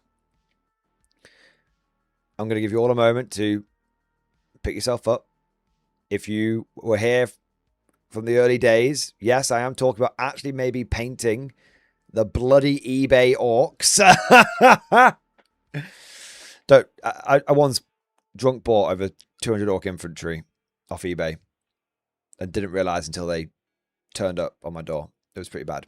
Anyway, the thing is, I've always been kind of interested in orcs because I played them as a kid. So there's always that natural sort of inclination to go back and relive your childhood and get the army that you grew up with and all that kind of stuff, right?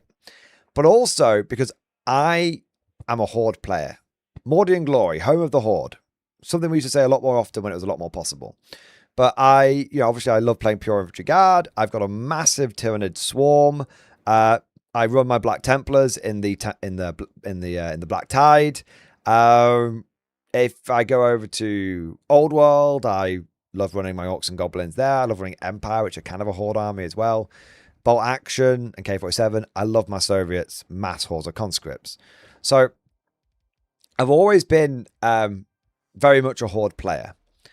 One of the things that's put me off orcs in the past, though, is that every time I've been tempted to get into them, Games Workshop has done something to stifle my enthusiasm. So I wanted to get into orcs with Green Tide in 10th edition, and I was right there getting the models together for it and everything, drunk buying them. But then they just completely screwed over the Green Tide detachment. And it stopped me wanting to take it anymore. Because I want to play orcs. And I know I shouldn't really care about rules for this kind of stuff. But I have been burned a few times in the past. Like my Tyranid Swarm now basically sits in a box. My Black Templars basically sit on a shelf. And the issue is that I have a number of these Horde armies. But they're quite niche. And GW has done quite a lot to try and screw over Horde armies in the game. So I'm kind of, hesitant. Now, the thing is, I do have all the models that I need for this. So it's not really a time investment that I'm worried about. It's more about the monetary. Not monetary. Other way around. It's not the monetary investment. It's the time investment that I'm worried about a little bit. Because orcs actually, they're a bit like guardsmen. They take a lot longer to paint than you expect. Because they've got like belts and straps and guns and stuff like that. Whereas Tyranids, fuck me, you can paint gaunts in a heartbeat. Yeah, just because they're just like 2 or 3 colors. You got the carapace and the skin and a bit for the gun, and you're off to the races, kind of thing. So I had no issue painting 360 Hormagaunts and Termagants because I I found it very easy to do. But I don't want to necessarily sit down and paint a lot of orcs only for it to get nerfed before I even get a chance to build them. So I am a little hesitant on it. The other thing that's kind of put me off as well is I like just the traditional green tide of just orc boys. And it's harder to do that because they changed the mob size down. This is another reason why I didn't do it in 10th. They changed the mob size down from 30 down to 20. So that did put me off a little bit. But it does seem like Games Workshop is tempting me back with some green tide. And I do have the models already. And I probably could smash out 120 orc boys in a week or two if I had to. But what is tempting me back? Well, the first thing that's tempting me back is that orcs are now a poster boy faction for this edition, which is awesome. And so they're going to get a first codex. We've seen that codex is going to have like 15 attachments in it. So it looks like there's more places I'm going to be able to like pivot. Because orcs also didn't really have a lot of options to pivot to in 10th as well. So that's kind of cool. That gives me a bit of confidence in them. GW does seem to be really treating them right at the moment with some of the model releases and stuff that we've seen, which is kind of cool. And the other thing is that orc boys are pretty reasonably priced at the moment at 150 points for 20 of them. That's not too shabby. Get 6 mobs of those and what are you looking at, like 900 points? Is that right? Shit, man, that's like cheap. that's really cheap. That gives you plenty of points left over for some other bits. So I do kind of, and I've been looking for a bit of a motivation to pick my guides. But anyway, so I do kind of like that I can get a lot of orc boys in and still have points left over to maybe add more boys from other sources into the list, like maybe beast snaggers. Although I don't really like beast snaggers, but maybe beast snaggers, or maybe like big squads and knobs, or maybe I have a green tide and I back that up with maybe some armor. I do have like some battle wagons and buggies and stuff that I could. So, yeah. So I am tempted by him. The big thing that's tempting me though is a couple of one of the old attachments combined with one of the new detachments. So let me take you through this. So one of the old detachments that orcs had is called the Green Tide. And its special rule is mob mentality, where each time an attack targets a boys unit from your army, they get a 6 of invulnerable save, unless there's 10 or more models, and then they get a 5+ invul, which is really good. It means that you don't have to worry. I mean, you've got the war, of course, which gives you an invuln, but it also, you've got a backup for the war.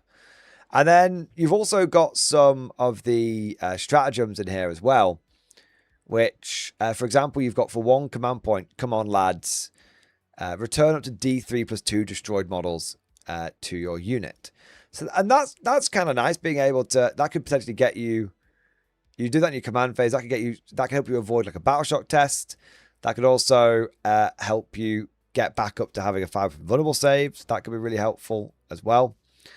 So I do like Green Tide. I like the fact that I can take 120 boys and they're going to be quite tough, because they'll be like, what, toughness 5 now? Orcs are going up toughness 5, strength 5. That's pretty good. They're going to have a bunch of lethal hits as well. So they're going to be tough and with an invulnerable save and with the ability to regrow models. So that's all kind of cool. But what really has been drawing me to them is this new detachment from Games Workshop, which is Equatorial Hordes. And the thing is, this detachment is 1 DP and Green Tide is 2 DP. So you can absolutely stack these 2 detachments. So the first thing you get is Jungle No Wats. In the declare battle formation step, select up to 3 friendly mob/commando units. Those have got the Scout 6-inch rule until the end of the battle. That's really cool. Now what that says to me is, hey, I could take 120 boys and then I could add in 60 beast snaggers as well. Because I'm pretty sure beast snaggers are going to be mob, right?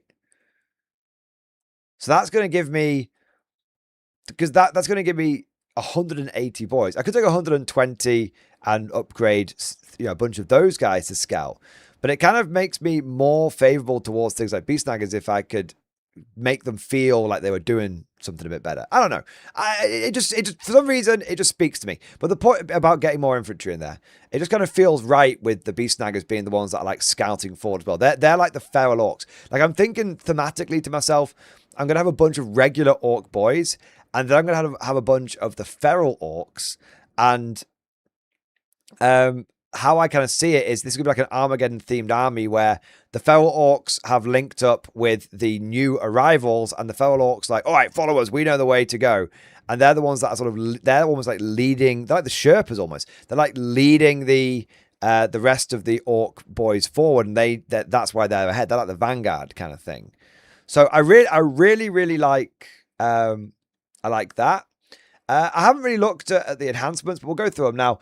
Beast boss infantry war boss model only once per turn per unit in your post movement phase when the enemy unit ends a movement within 8 inches. If this unit unengaged, this unit can make a normal move D3+3. That's awesome.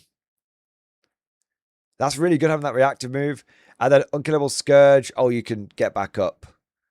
Oh no, is it fight on death? It's fight on death. Okay, I don't really care about that. But going back to the jungle, no what's. I mean, scout 6 inches. That's. Can you advance and charge with the War? I feel like you can advance and charge with the War. Let me double check this. I feel like that's the War's whole thing, isn't it?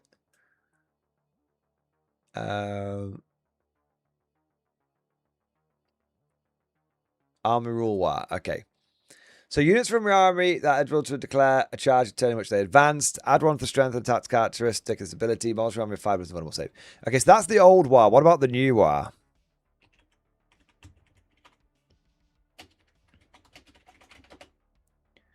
Because there is a new rule for it now, isn't there? I can't remember exactly what it is. I can't find it as well, unfortunately. It's all about getting riled up, isn't it?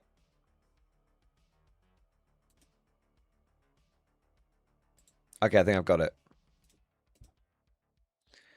Friendly, here you go.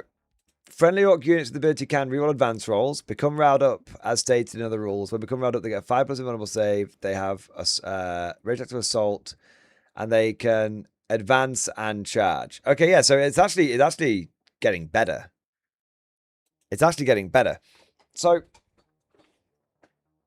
you could have 60 boys who scout forward.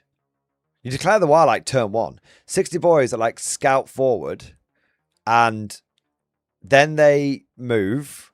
Then they advance with rerolls to advance, and then they charge. I mean, that should be like a 15, 16 inch move, and then a charge afterwards. That's pretty good. And yeah, that is doing a War turn 1, which could be a little bit crazy.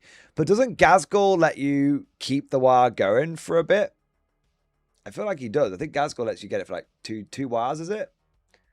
And obviously we've got the points to fit Gaz in here, so where is he? Ghazghkull Thraka.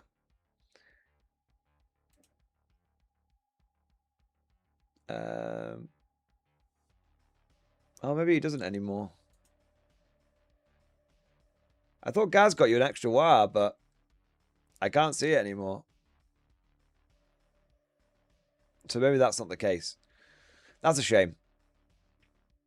I don't see it. But hell, it's still interesting to have a turn 1 War, 60 boys, go.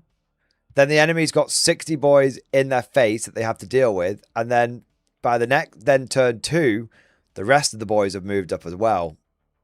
And you're good to go. So move and advance the first turn. with a reroll in advance, and the second turn, move and then charge. It feels like that's pretty tasty. That feels pretty good. But the other big thing that's drawing me to this entire malarkey is you've got the fact that you've got concealed crumping. You just get lethal hits. So useful. I'm just going to take 20 boys and just have lethal hits, like in close combat. Because you don't have lethal hits in close combat at the moment. It's just your shooters do a bit against infantry, don't they? But yeah, let's just run in there and just absolutely batter the shit out of something. That's really, really good for orcs in close combat. And then you've also, but I have to say, if I'm going to be totally honest, this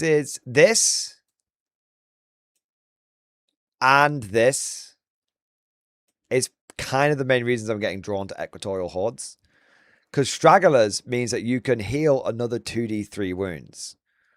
So if you combine that with the green tide stratagem, can you I don't think you can stack them on the same unit. I don't think you can stack them on the same unit, but you could put them on 2 different units. I'm just checking now.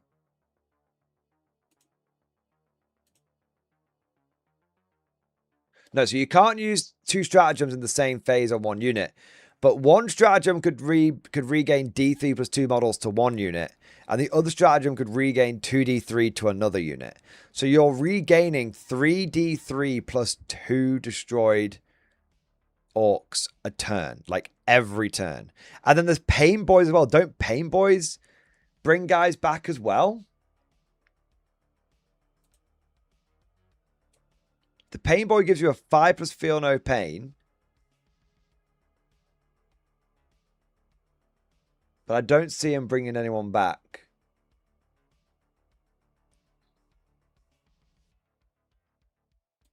Yeah, I don't think it. I think it's just. Oh, sorry. Was I looking at the right thing? Or is it pain boss?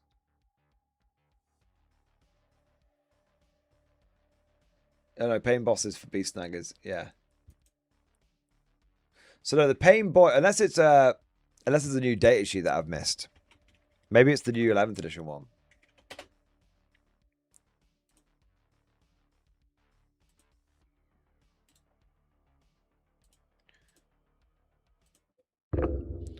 Five feel no pain. Yeah, so he doesn't. Got orderly. There you go. In your command phase, if the unit is below starting strength, you can return to D3 destroyed mod. That's it. It's the Grot orderly. Okay, so that means you've got. If you have 3 pain boys, you could bring back 6 D3 plus 2 models in a turn. Across your army.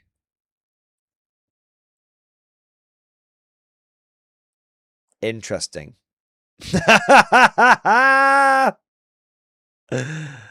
Very interesting. And what's kind of going through my head as well, you could have the pain boys with the scouting mobs, I think.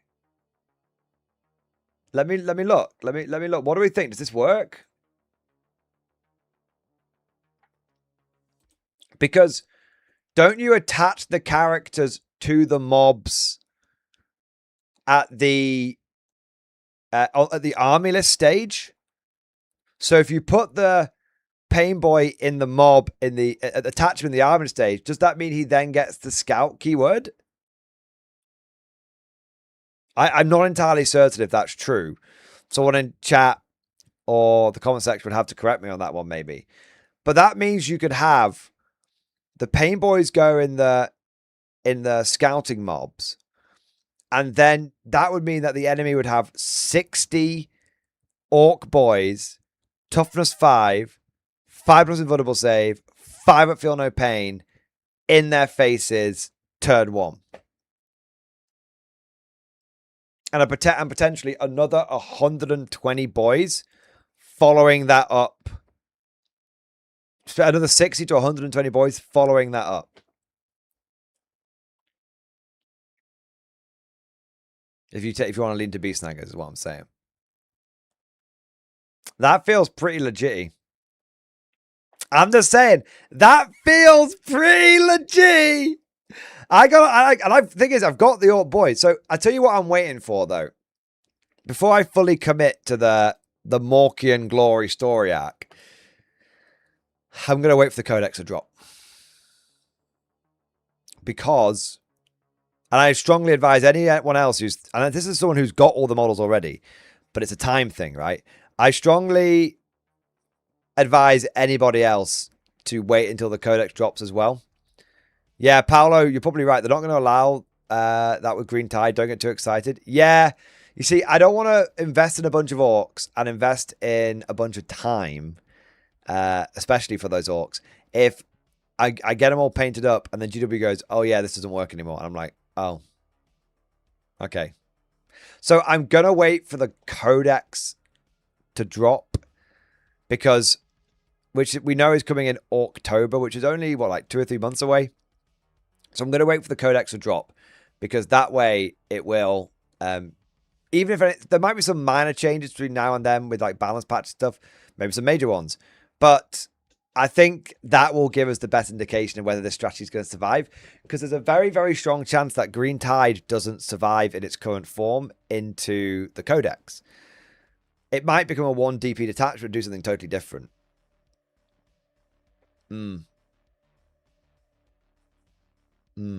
So I'm very, very, very Morkian Glory curious, but I'm not going to commit and pull the trigger just yet because I want to know if GW is in this for the long haul or if this is just, they just go, oh, by the way, you can't combine these 2 detachments, whatever.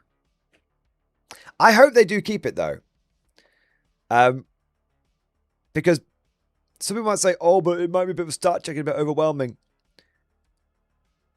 Guys, if there's one thing that you should be okay, not always losing to, but sometimes losing to, it should be the Green Tide. The Green Tide is very, very cool. It's a very cool playstyle. Make Horde armies great again. That's what I say. Make the Tyranid Swarm great again. Make the Green Tide great again. Make the Guard Infantry Corps great again. Make the Black Tide great again. Make the Silver Tide great again. Make Horde armies great again. That's what I think. So there you go. What do you guys think of the what do you guys think of the Green Tide? I think it's got some potential. My Storm was definitely going my next Val. Nice. It's probably one of those where the funny thing is, I'm kind of tempted to get the Orc boys painted up. And the reason why is because there's been a couple of opportunities where if I'd had a Green Tide painted up, I would have been able to take advantage of the Green Tide. And now I've missed, I might miss 2 or 3 opportunities. Yeah. But no, I do think the Green Tide, it does look like it's back. But will it survive a balance patch is the big question. All right. My Stomper is definitely going my next Val. Orcs have always been a curiosity as a guard player. Kroot also. Yeah, Kroot are kind of cool. Kroot Tide. Double Stompers versus double Baneblade. Nice. Silver Tide is Necrons. Yeah. I need another opponent for my Tau, Eldar, GSC, Imperial Guard, and Crucifix. Orcs are ubiquitous. That's very true. Everyone could fight orcs, including other orcs. Yeah, absolutely. All righty, ho. I got a couple more bits I want to take a look at here. One of them is Warhammer related, but it's Old World. And one of them is K47 related. But I'm not sure I have time to cover them today. Because I've got to end the let me go and check with Mrs. Mordian and see what timing's dinner is on for. Because it might be that I have to save both of these for next Monday. But they're not going anywhere. They'll still be there for next Monday.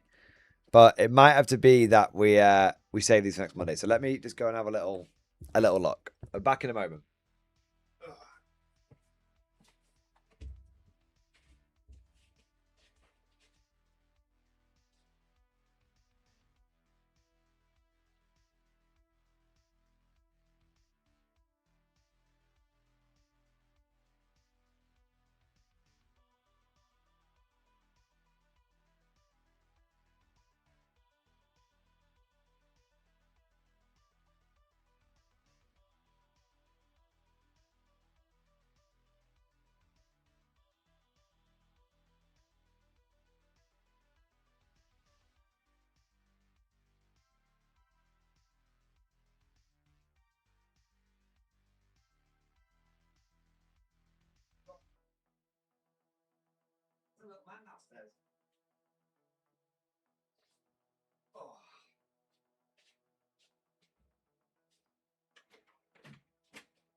All right. Hope dinner's good. I'm making fish and chips for me. We're getting Chinese takeaway. It should be really nice. I said to Mr. Mordian, I'm in the mood for fish and chips, but if you want something else, you can do. And she decided to go for Chinese, which is very nice because I like Chinese as well. So there you go. Now I do have some bad news, unfortunately, gentlemen. My food is only a couple of minutes away, and I don't want it to go cold. So it's a slightly abrupt ending to the stream, but we're gonna have to end the stream. I know, only 4 hours. I'm slacking off. But it's for a good cause. One, my dinner, and two, because I am going to be going to a tournament tomorrow, and it'll be the first tournament with the guard. So I'll be taking the 18 Borgren list. So it should be interesting. But I will cover the old world stuff, the old world battalion battle march boxes, and I'll cover the K47 battle report, which Warlord Games put out. It's like an old school, like White Dwarf style battle report. It's very, very, very cool. And we will cover those on Monday because I'm not going anywhere, and it should be should make for a couple of interesting bits to cover on the Monday. Also, we can cover some like guard metadata on the Monday as well, so it'll help balance that out because we've been doing a lot of 40k content, and I love 40k, but I do like to balance it out because I do get a bit burned out from covering 40k all the time because there's just so fucking much like heady heights, terrible lows. It's a bit overwhelming sometimes, and I do it as a full-time job, and I still find it a bit overwhelming. So it's nice to balance things out a little bit. But yeah, I'm gonna have to rush off, unfortunately. Abandoning Glory, Riot, yeah. I'll do a smash tomorrow, MG, blow them tables. I'm gonna try. It's a team's tournament, so hopefully I will. Get some good pairings, but who knows? Oh, if you pair Josh Roberts, bum him hard. I thought if I paired Josh Roberts, the plan was to bend over and spread my cheeks so that he wouldn't nerf the guard. Because if I bum him hard, isn't he just going to nerf us again? Right? I feel like I have to sacrifice. I have to just go. I concede. Or do we make him suffer like he has made us suffer? He'll nerf them anyways. Very true. Very, very true indeed. Show him how hard guard fuck. Nice. All right, gentlemen. I'm gonna rush off, but it's been a good stream today. We covered Imperial Guard tactics. We even covered some Orc tactics. We chatted a little bit about a lot of the 40k related stuff as well. And yeah, overall, it's been a fantastic stream. So I just want to say a massive. If you bum Josh Roberts with Baneblades, they're never coming back. Yeah, the double Beyblade. That's hilarious. But seriously, thank you so much to everyone who joined today's stream. Thank you to all of you who liked and subscribed and chatted away. Huge thank you to all of you who went above and beyond the Call of Duty, coming in with all the super chats and the member flexes and the gifted memberships and all of that amazing stuff. It is thanks to your incredible support that I'm able to do this full time. And we get to the end of another week of me doing this. And I always like to take a moment at the end of the week to say an extra special thank you because we talked about yellow energy earlier in this week. We talked about the corpo life, and it just reminded me, I have a hilarious story for you guys.